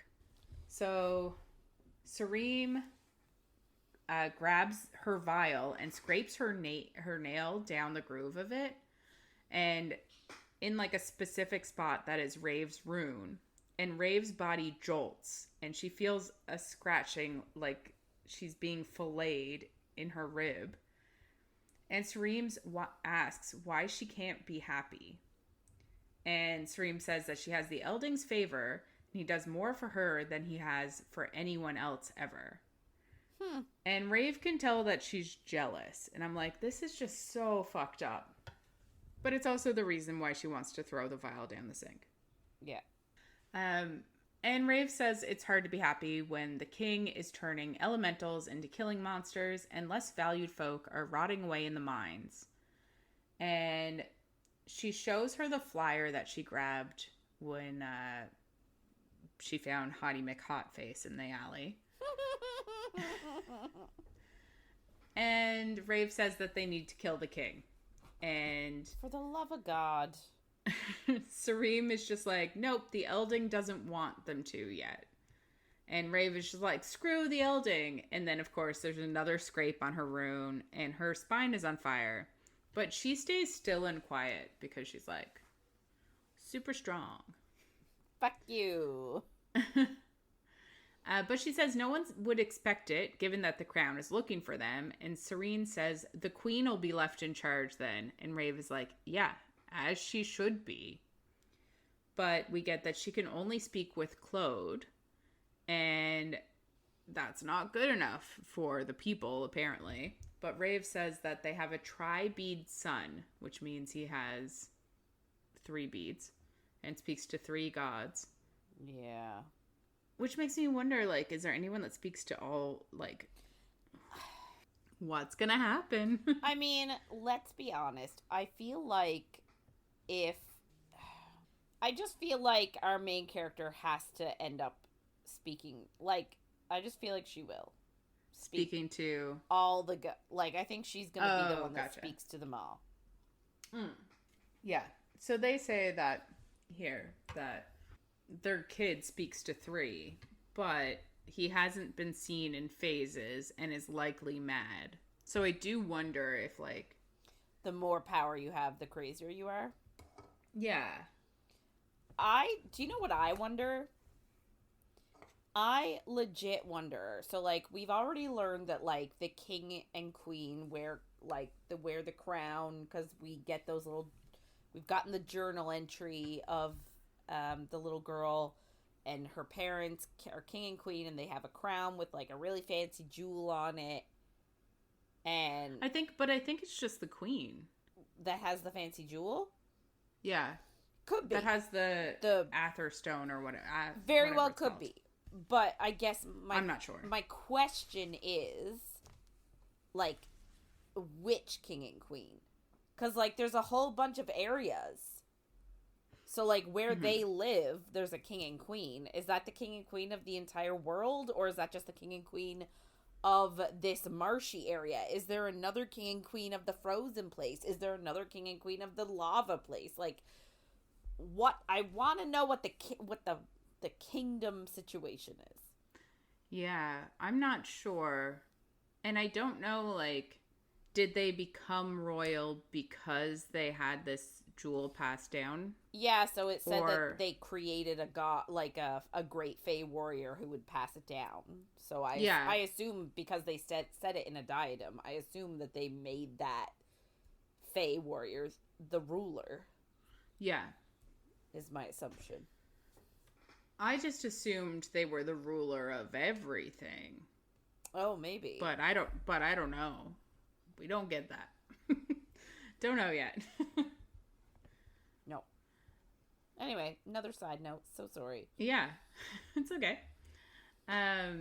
So Sareem says that Raeve has no say in the matter and must do what she says. And we get that, we kind of get a memory from Raeve that Sareem found Raeve in the Undercity,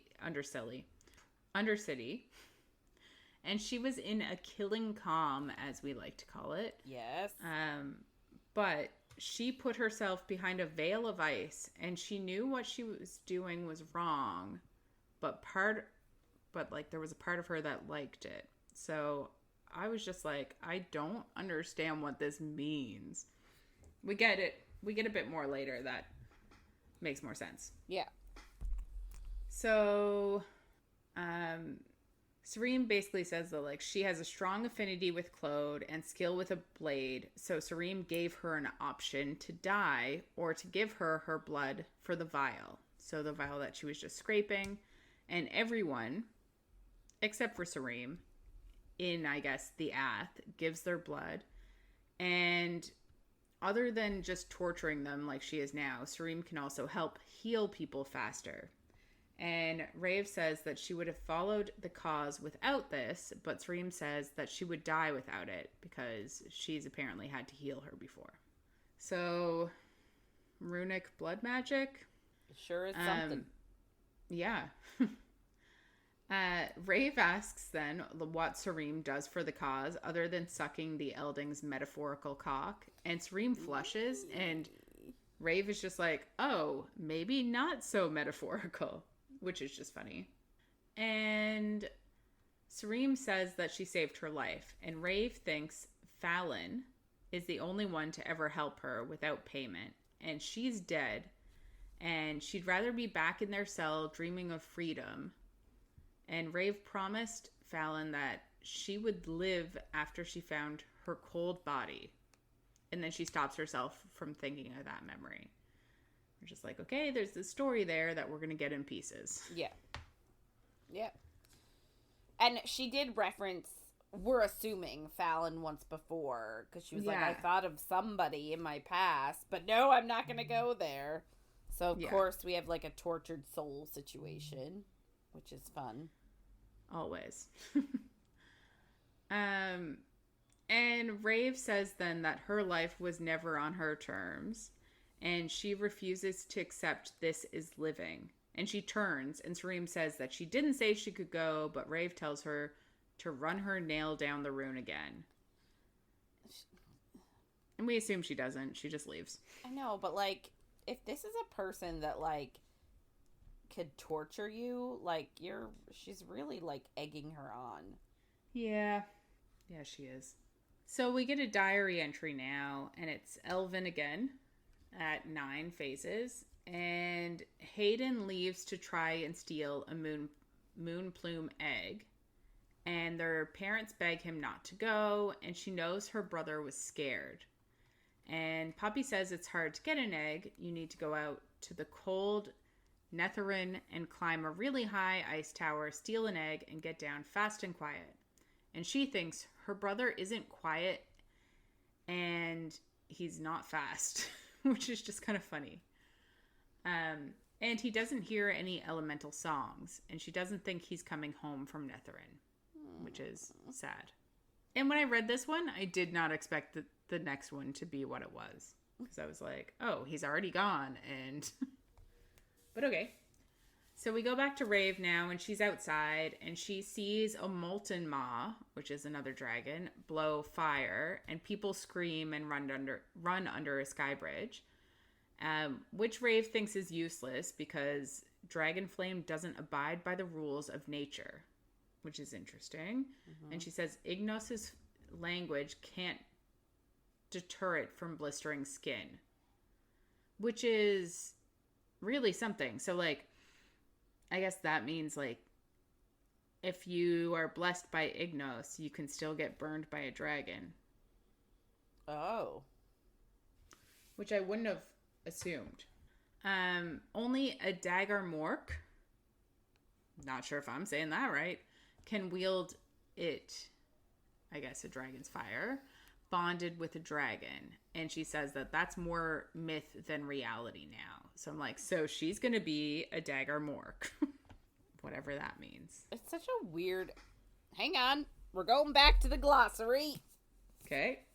This is good, actually, that we have... a dagamork. One so bonded with their dragon that they can harness its strength and fire. This connection is more myth than reality. Fair enough. So then what they call the feeding bell goes off, and a thunder of molten maws swarm to the Colosseum to fight over whoever was caught and is now being strung up. And she thinks they're probably someone who was pretending to be a null or spoke out against the king, or parents of gifted children who were stolen away. And she thinks, like, the kids that are stolen away are to, like, swell the Fade's militia. And then they hear the screams of this person that's being killed. And the winning molten maw takes the live prey away to feed its young. Yikes. I'm like, if these dragons eat people, why aren't they eating... Like, why is no one eating... Why is the dragon not eating rock if he was abusing it? Yeah. I wonder. Don't get it. I'm sure we'll get more. Raeve thinks that apparently here used to be a good place to live before the king that they have now, and all that he cares about is military might. And she wants to go to Drelgod, who knows, to kill him, but knows that she could never get close because he is tri-beaded, and he's guarded by dual-beaded elementals, and also his vicious dragon. So the king is tri-beaded. He's protected. Yeah. So then she scales 31 stories and walks down a corridor of ruins that would trigger anyone other than her and Essie to have a bad time. To either shit themselves, lose their vision, fall, or imagine a dragon is nearby. Which is just amazing. And then she stops at a chute to take off her dress and wrap her supplies and throw them down. And they live on the cold side where there's no sun and where most would rather not live, but on this side they can see the moons. And closest moons, the vibrant balls, are the molten maws, and their wings are like fans. And then farther away are pearl iridescent and gray shards of moon plume light. So I guess the moon plumes are the further away moons. Yeah, sure. Yeah. She thinks that if she could put herself in the sky, she would. And then it'd be fun to just, like, fall out of the sky and try to hit the king and kill him. Yikes. She really hates the king. Yeah. Well, I mean, apparently he's doing shit all to help his people, so... Oh, yeah. You know, we love a tyrant. So, yeah. So her favorite moon is a small silver moon, and it's an adolescent moon plume, and it's called Hayes Perch, and it has a malformed wing. And Essie once asked if she wanted to know its story, but she knew it would be heartbreaking, and the moon makes her smile, so she didn't want to hear it. I'm like, I'm assuming we're going to hear that story. And then she jumps over the side of the wall and scales down a part that seems smooth and then into a window that also seems like smooth wall. So, like, they're super secure in their house. What? I'm waiting for it. Oh, yeah. I know what's going to happen. Well, yeah. I actually expected somebody to break into their house. Because they keep talking about how secure it is. Yeah, that's 100% what I thought was going to happen. I thought someone was going to break in. Foreshadowing. Yeah. So, Essie is looking through a seeing scope at the table, and she has a piece of loaf on her plate, and it has bogsberry preserve on it that she doesn't actually like, but Raeve does.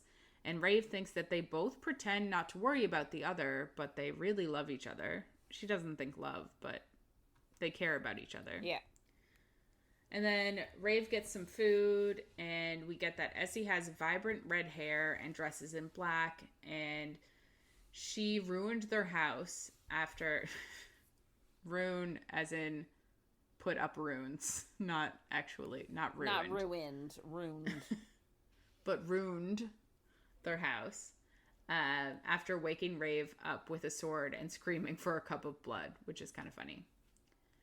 And Essie is currently working on a diamond crown for Rave's teeth, and she needed an ore strong enough for the runes, and she asks if Raeve got her lark, and if she got the supplies. And so Raeve gets them and gives them to her, and she asks what the diamond crown does, and Essie says it admits an invisible barrier around her head and chest without cutting her in half.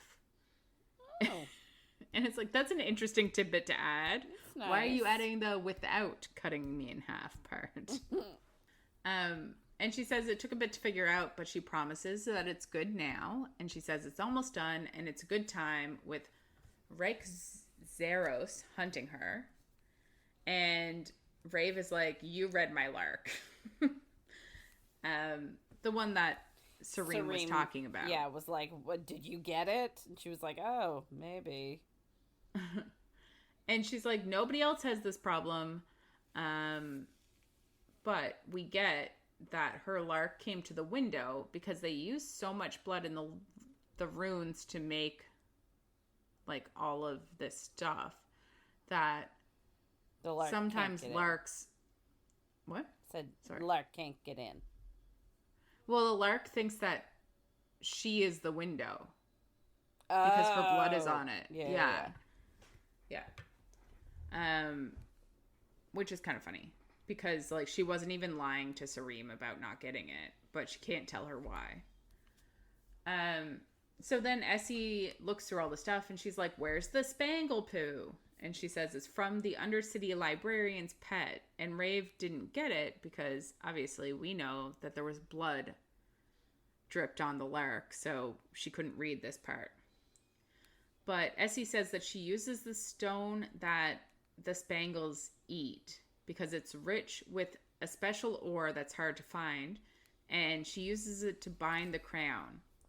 So she digs this metal out of an animal, a pet's poop. Ew.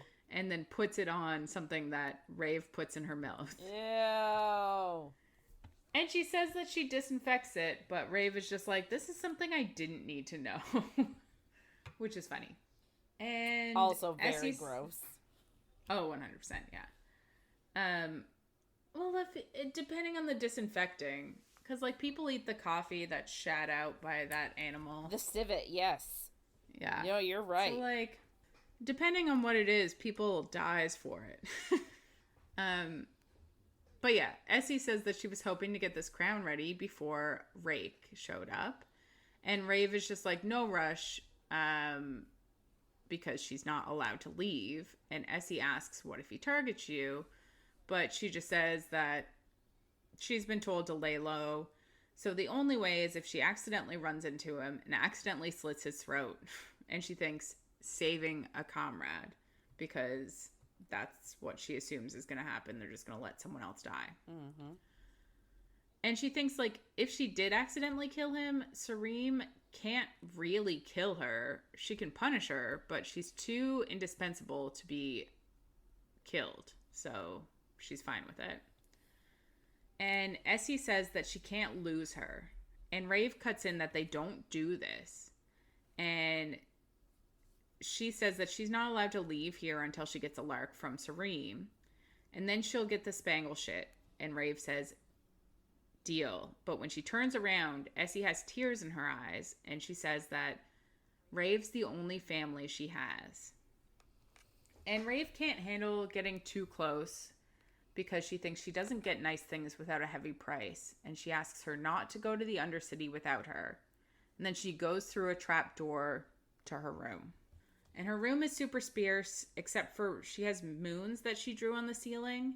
And that, she did bring that up earlier, that Fallon used to draw them on the ceiling of their cell. Yeah. I didn't think that it was important, so I don't think I said it. But that's what she does now. And then she gets a small wooden box from behind a painting. And she thinks to herself that she regrets walking away from Essie, but she's afraid to love her because it feels too fragile. And then she opens the box and Nee flies out. And Nee is a lark who nuzzles her.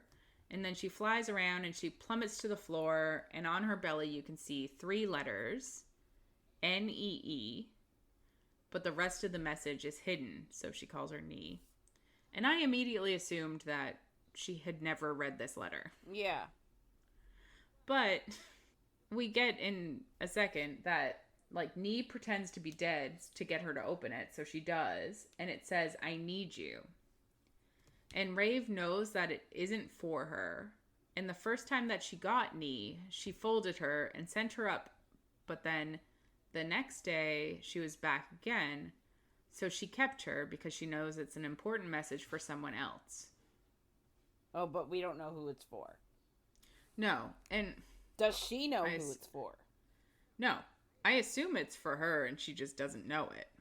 Because it came back to her. She sent it away and it came back to her. But, like, could it be for, like, because she's alone, so could it be for, like, a family, like a mistaken family member? Could it be one of these mate situations where the lark is confusing her for her mate or something like that? Like, I wonder if it's something like that.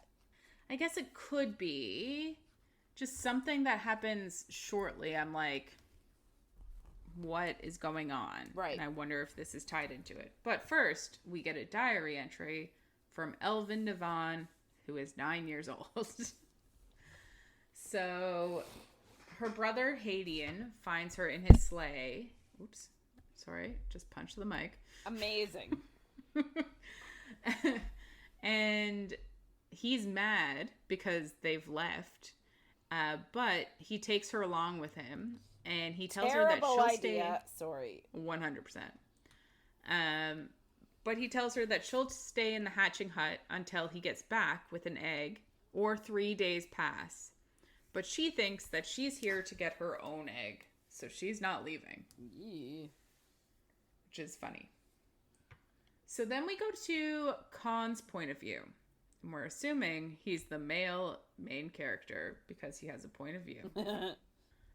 But he's having a beer, and he thinks it can't be her. It's impossible. What? And I'm like, did he send her the message, I need you, and she doesn't know who she is or something? Like, there's something happening. Yeah. Because, I don't know. What's this deal? Like... But he then thinks that, like, he must have gone mad. But then he's like, those eyes, that scent, that voice. And I'm like... Mate. Yeah. There's something happening here. And we kind of get a bit later that maybe she's not all she seems. And we kind of got a hint of that earlier. So I'm like, maybe it's not her. Who knows? Maybe.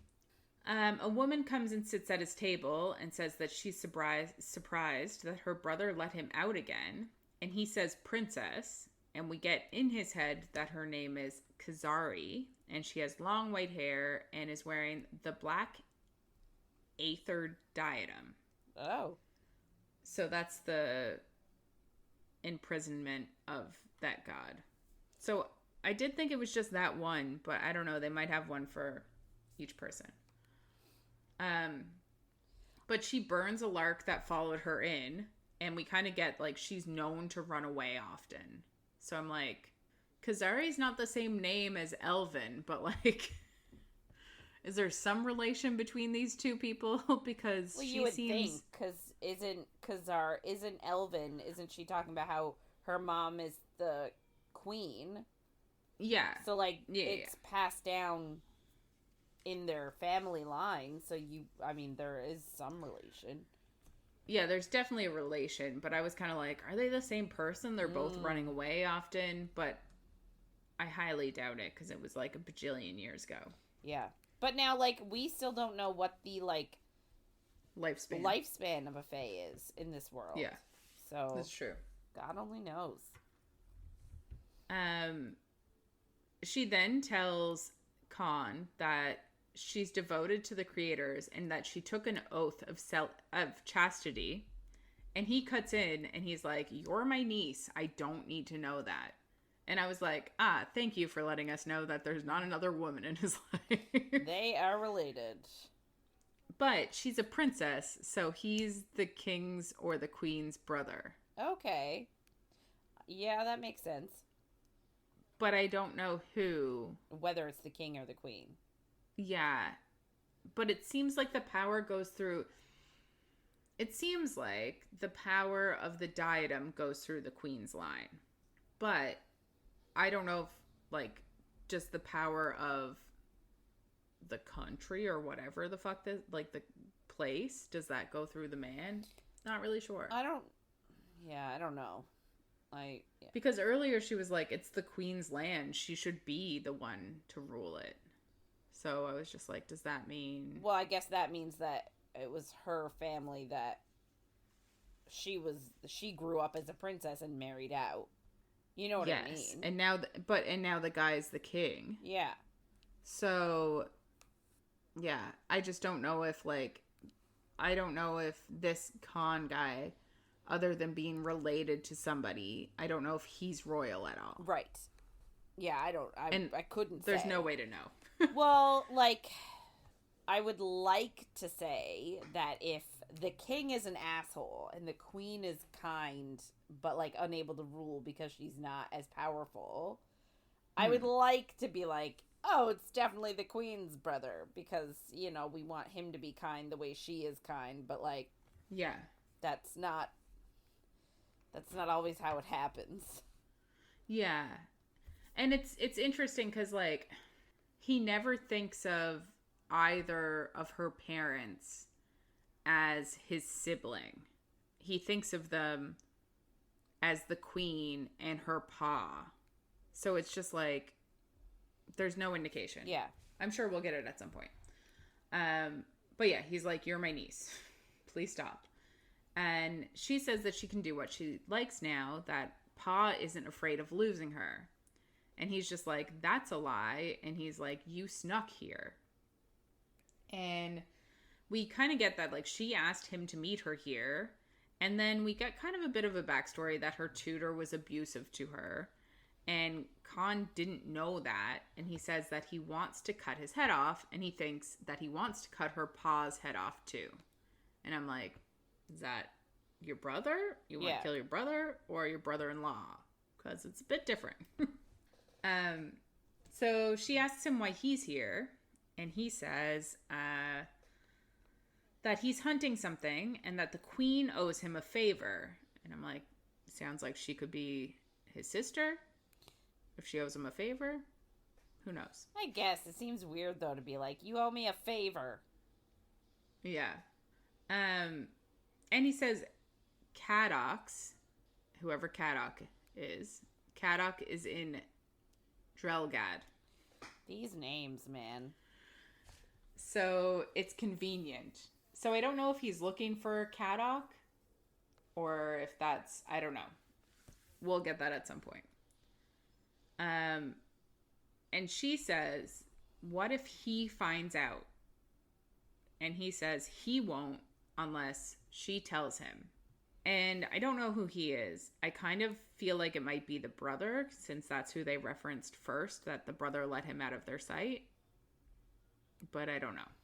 But she jokes that she might tell on him, but he knows that, like, she clearly asked him to come here because she needs something. So she tells him that she can hear him in the diadem. Oh. And he kind of looks at her and sees that she's wasting away. And he's like, how long have you heard him? And she says that when she was born, she screamed nonstop until they put an iron necklace on her. And she took it off at 18, and she heard his fear and sadness, and it hurt her, so she put the necklace back on for 8 years. She took it off, and then she learned his language, and she learned too much. And he asks what else, and she says that she doesn't want his pity because it won't help her any more than it helped him. And again, I'm like, who is him? And is it the same him? We don't know. But any more than it'll help him when she sat silent. Okay, there's a few hymns here. And I wonder if they're all her brother. Well, because my initial thought was that she's talking about Kalis, right? Oh. If she's wearing the diadem with his gem on it. Oh, yeah. And she's saying, I can hear him and I learned to speak his language. To me, that's Kalis. Yeah, that's that not makes necessarily sense. right, but... No, that makes a lot of sense. I just got confused because they were talking about a different hymn earlier of, like, what if he finds out? Yeah, but yeah. this hymn, yeah, that makes sense if it is Kalis. That makes a lot of sense.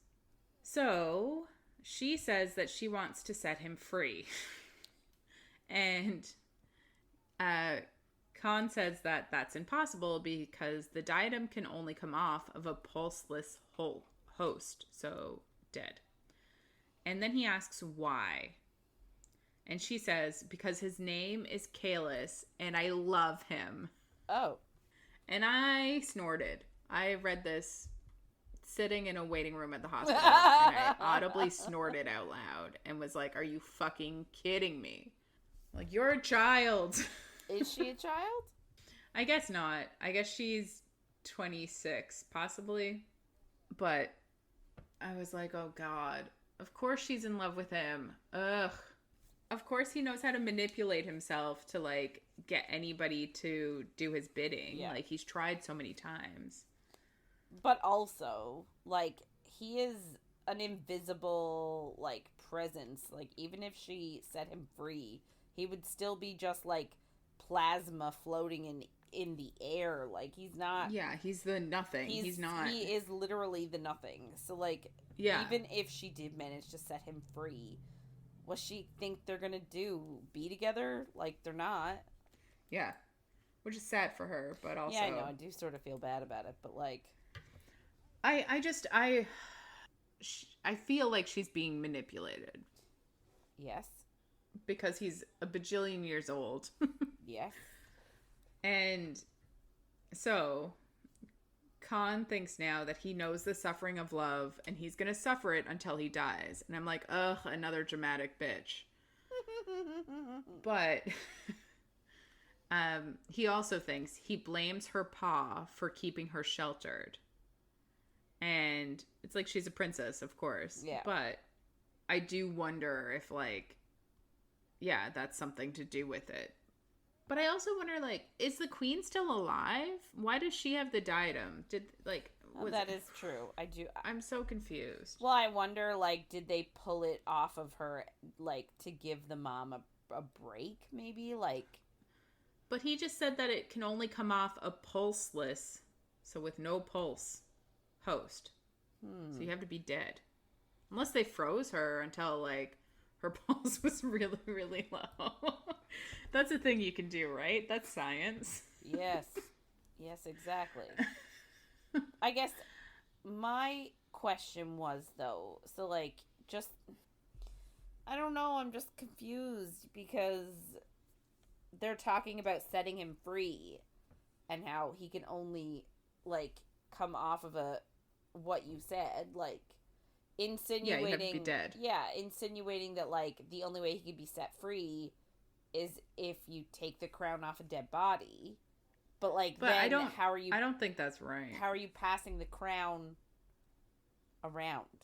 I think that he's just willfully misunderstanding. I think that he's like, she wants to take the diadem off. And she's like, no, I want to set him free so that he can ravage my body. Did she say that? No. That's what I inferred. I don't remember reading that.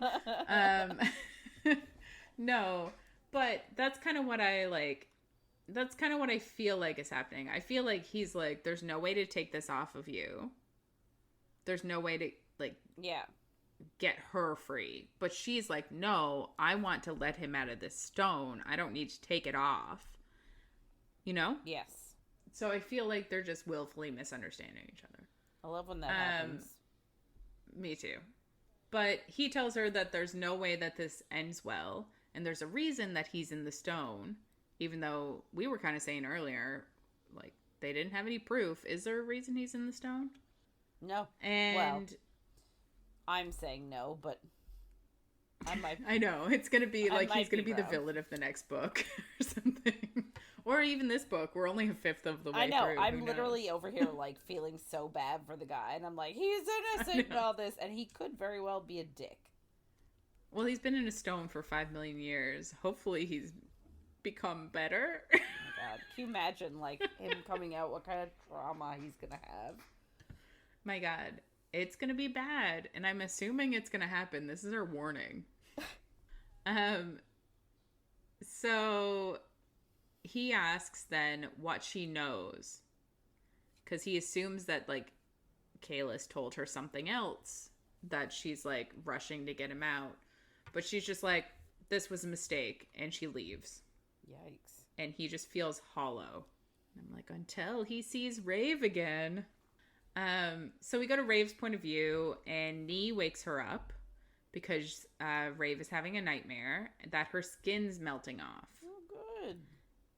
Which is great. So she rushes for some cold water, and she realizes that she slept a whole day away. And then she hears a thump upstairs, and then a whimper. And I was like, somebody fucking broke into their house. I was like, this is what we were waiting for. This is what all the signs pointed to. Somebody broke in. And she just rushes out, and Essie is just sitting in a recliner. But she's pale, and there's a blood handprint on the window. So Raeve rushes over to her, and Essie was stabbed in the abdomen. Abdomen? Did you just say abdomen? Yeah, I did, yeah. I did. I love it. Can we change the word officially? Abdomen. We should. I would really like to. I like it. Please. She was stabbed in the stomach. I think we need to make a press release. Yeah.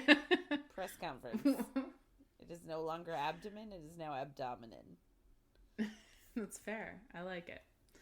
And Raeve knows that the stab is bad because she's seen people die before, but she knows that, like, she just needs to get her to Sareem, and Sareem will probably put her blood in the vial, and Raeve thinks that she can deal with that afterwards. Like, that'll be fine. She'll break the fucking vial. She doesn't think that, but I think that. But then Essie asks her not to let her end up in the ground and in the snow, and to feed her to the fire so that she's never cold again. And Raeve is just like, fuck. And she tells her to put pressure on the wound, and Essie says that she's cold and she can't feel Rave's hands on her. And Raeve just says that she's always cold, but she knows the truth, that Essie is dying. And I was shocked that Essie was dying. It was very sad.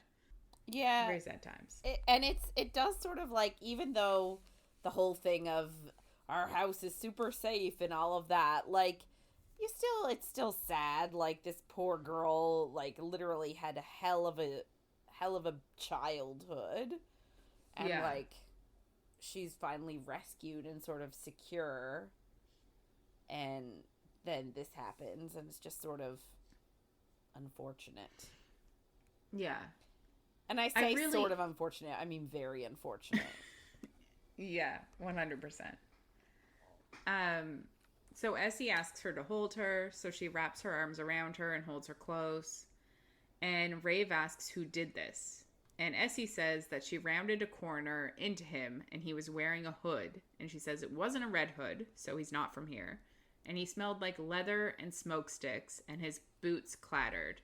I was immediately like, that's wreck, because earlier she said that his boots were full of, like, his boots have spurs that are full of blood from abusing the dragon. His dragon. But Raeve realizes that she went to the Undercity like she asked her not to, but she doesn't want to be a bitch right now about that because Essie's literally dying. But she got stabbed in the Undercity. And I really thought that someone was going to break into their house, but they didn't.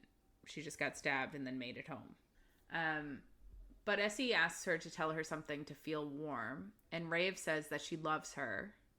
And she asks Essie why she didn't go to Flesh Thread. And Essie says that she knew Raeve would wonder if she left her like Essie's family left Essie. And Raeve says that she's here and they have each other. And Raeve tells Essie that she's the family that she never had. And then Essie just dies. Yikes. So sad. So Raeve stays there a long time. And she goes back into her mind. And she has like an ice visualization thing where she's got a beach and then there's ice water. And she like digs spots and throws her grief into it so she doesn't have to feel it. Yeah. So she does that with this whole morning. And she's just like, I can't.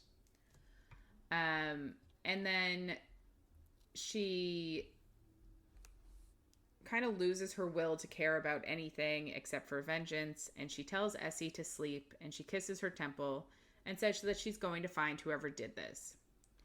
So she goes to her room and she straps on her weapons, and Nee nudges her and keeps bumping into her, and she thinks like it seems like Nee feels safe with her, but Raeve knows that no one she cares about ever is safe. So she opens Nee up again, the message, I need you, and she writes on it, no you don't. And then she folds it up, and she presses the final fold that makes her return to sender. So I'm assuming there's some sort of trick to these messenger birds. Yeah, because I assume, like, normally if a message is sent to you, you can just respond and, like, resend it back. But I'm assuming that this is going to go to Khan, and he sent it, I don't know why, only that he's the main character, and how's he going to do anything? But I'm like, who else is it going to have been sent from? I don't know. Do you think that, like, maybe he sent it and he just said, send this to my mate? And, like, I'm obsessed with the mate thing at this point. Yeah. So I'm like, maybe Nee found her. Yeah. But, like, obviously neither of them know the other as of yet. It could be. But, like, if that was the case, couldn't you just follow the bird? Be like, I want to meet my mate. And then follow them. Yeah. You could try. I don't know how fast these birds are.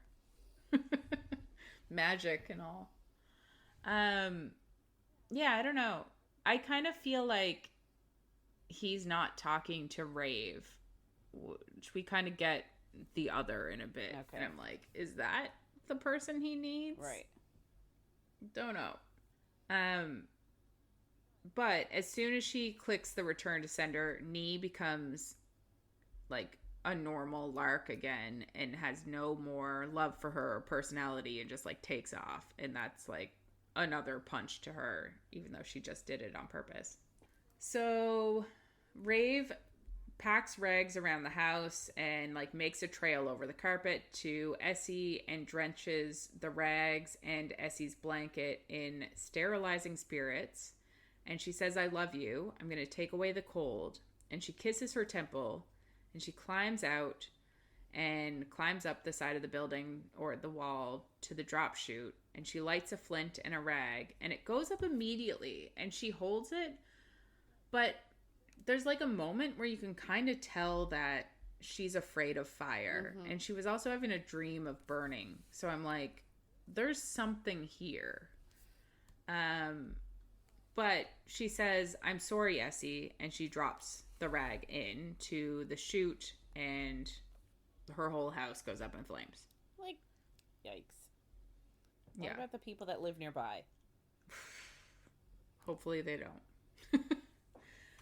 So she moves back from the heat and she's like has sobs and she hits a bag and she looks down and there's a book and there's the final ingredient that Essie went for and there's also a dagger and she picks it up and there's blood on it that she assumes is Essie and then the blood like organizes to say Undercity RZ and she knows that it's a summons from Rex Zeros and that he killed Essie to get to her. So she was already super sad that her friend died. And now she knows that it's her fault because Rec was after her and killed Essie for it. And she's the one that promised to keep Essie safe. And then she crumbles to the ground and something deep inside of her cracks and her body temperature plummets and her heart slows. And she loses feeling in her fingers and her toes and then her arms and her legs. And she thinks that she wants to be strong for Essie to tear the world to shreds and torture Rex Zeros, but she's too broken. Aww. And then Raeve is pulled into a frigid numb that swaddles her so tight she can't move or see. And it's a blissful numb, so soft she can almost forget that she won't kill Rec. And she won't avenge Essie. But then she grows calm and she thinks that he deserves this, to be killed by the strange feral entity that exists inside of her. I'm just like, what? She's real mad. Yeah. And then we get a third point of view. Oh, well, I guess fourth because that kid. But it's the other point of view. So the other prowls the Undercity and her eyes don't need light. She can see anyway. And she smells the blade to match the male's scent so that she can find him. And she just like goes past some shade-born predators and she thinks like they attack to survive. But she's after somebody who killed the one that she loved. So she doesn't care about them because they're just doing what they have to do. And then the other stops and puts the veil over Rave's face. So she thinks she doesn't really understand why Raeve camouflages her face, but she respects her host enough to cover her face, despite her small hands and tiny teeth. And it's just like, does she have, like, has she had multiple hosts in the past? It's just interesting. Yeah. So she gets to a part and she can see guards below her. Like, she's on a bridge and there's a bridge below her and she can see guards debating whether Raeve is coming or if she's the one that he killed. And then one asks, what if she didn't bring reinforcements? And like, what if this is a waste of time? And the other says that no one in their right mind would come down here alone. But obviously, Raeve / the other is here alone. She can't find Rex's scent among the guards, but she knows that he'll come when there's a lot of blood. So she takes off the iron ring and she leaps. And she lands in front of some guards and sings Claude's strangling tune.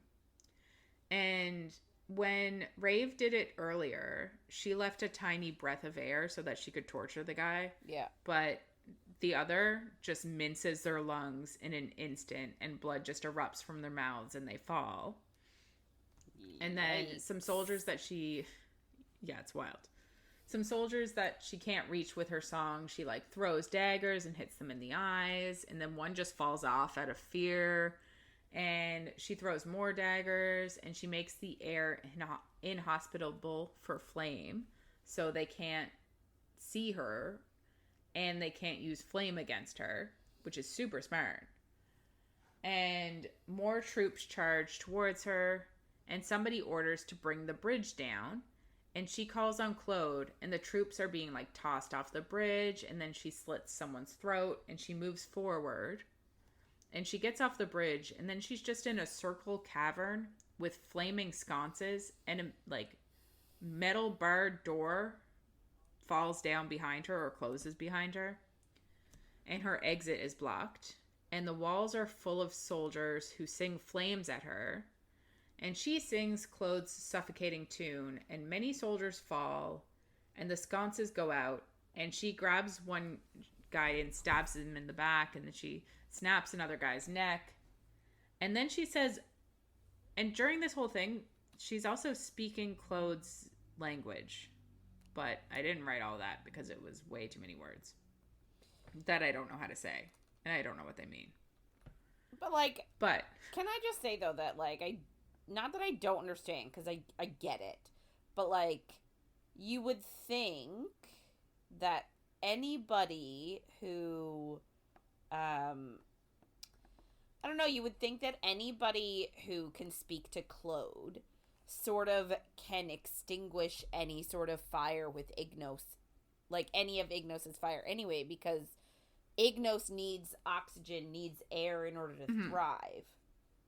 Yeah. So you would think that, like, I don't know, I guess, like, I'm just questioning Rave's sort of, like, fear of fire. Like, I want to know what her trauma is.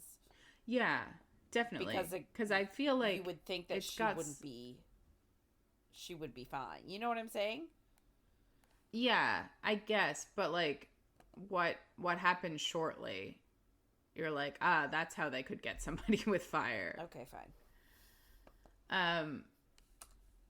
But yeah, so then she says Volbanth, and the cavern shakes with Boulder's answer, and it starts eating soldiers up. And the other thinks that, I guess, Raeve should have 2 beads in her ear. But she actually only knows a few of Boulder's words. She doesn't speak, I guess, as many of those as she does Claude's. And then she feels something in her shoulder, and the songs stop. And we get that she was shot with an iron bullet. So, I guess, like, Raeve could have been, like, held down with iron somehow. And that's why she was burned in the past. That's why she has trauma. Right. Like, maybe she was chained with iron or, like, shot with iron. Right. But it would mean that she was obviously in a jail cell at some point. Yeah. She was with Fallon in a cell. So we don't really know anything about her past. Like, yeah. I don't know. And maybe she's just afraid. But Rex Zeros is the one that shot her. And he has a red and a brown bead. And he looks relaxed.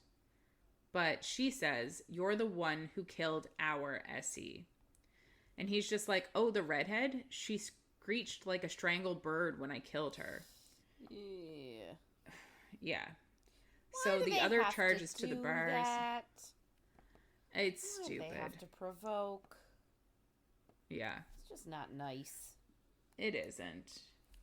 But she charges to the bars, and he sings, and fire surrounds her in kind of like a cage.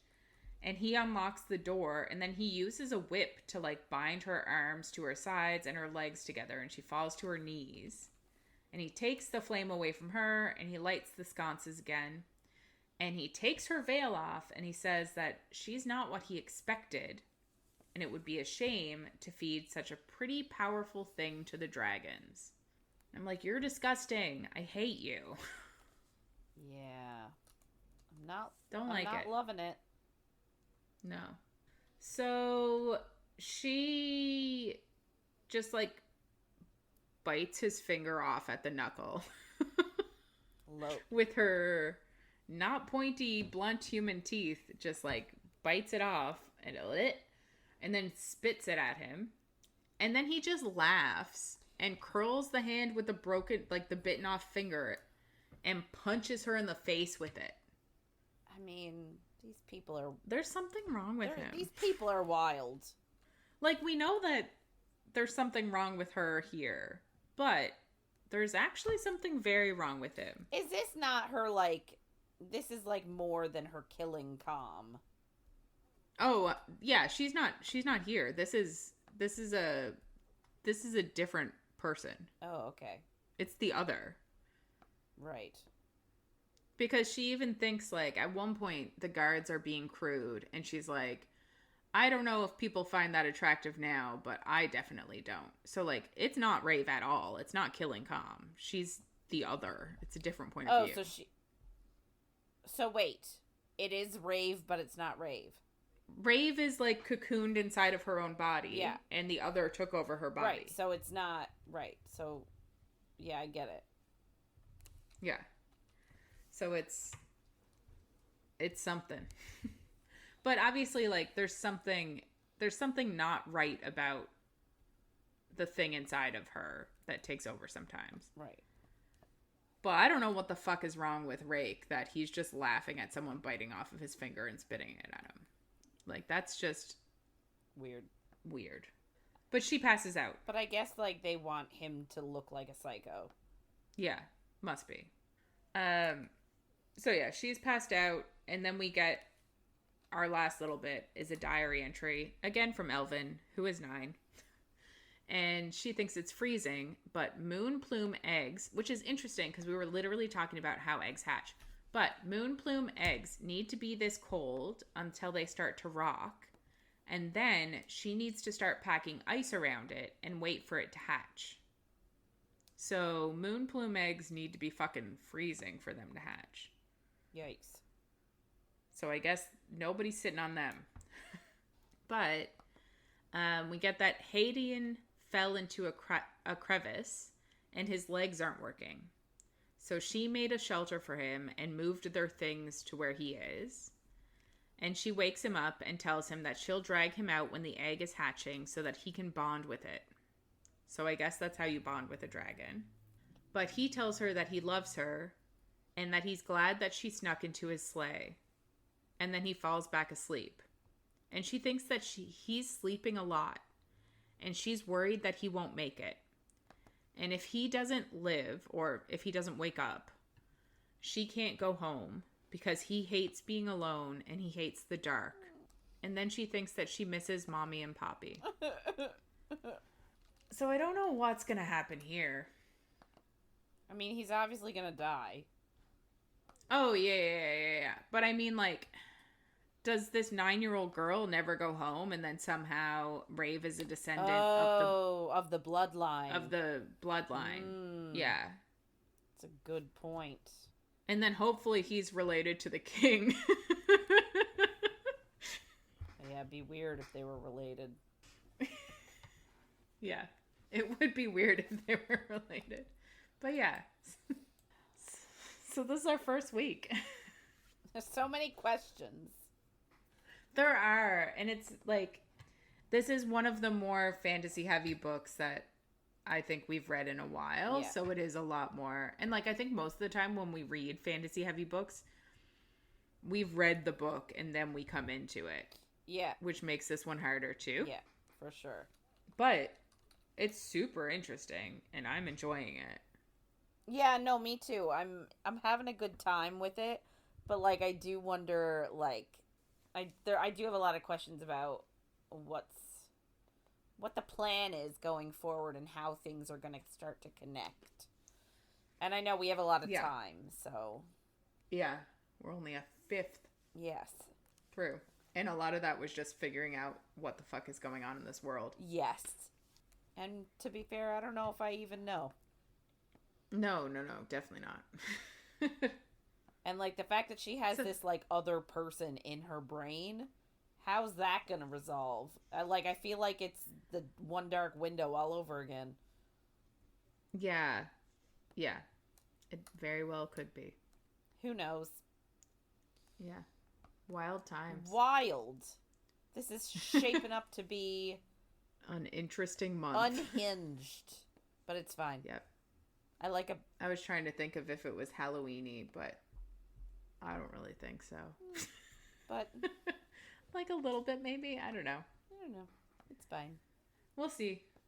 It's fine. But yeah, that's gonna wrap it up for this week. If you want to get in touch with us and share your thoughts on anything you heard in our episodes, or if you have any book suggestions, you can reach out to us by email at coffeeandcoread@gmail.com, or on Instagram or Facebook at coffeeandcoread, and coffee.coread on TikTok. So next week, we are going to be reading chapter 17 to 34 of When the Moon Hatched by Sarah A. Parker. So make sure to follow along. And don't forget to follow, rate, and review wherever you get our content. Thanks for listening, everyone, and we'll see you on the next page.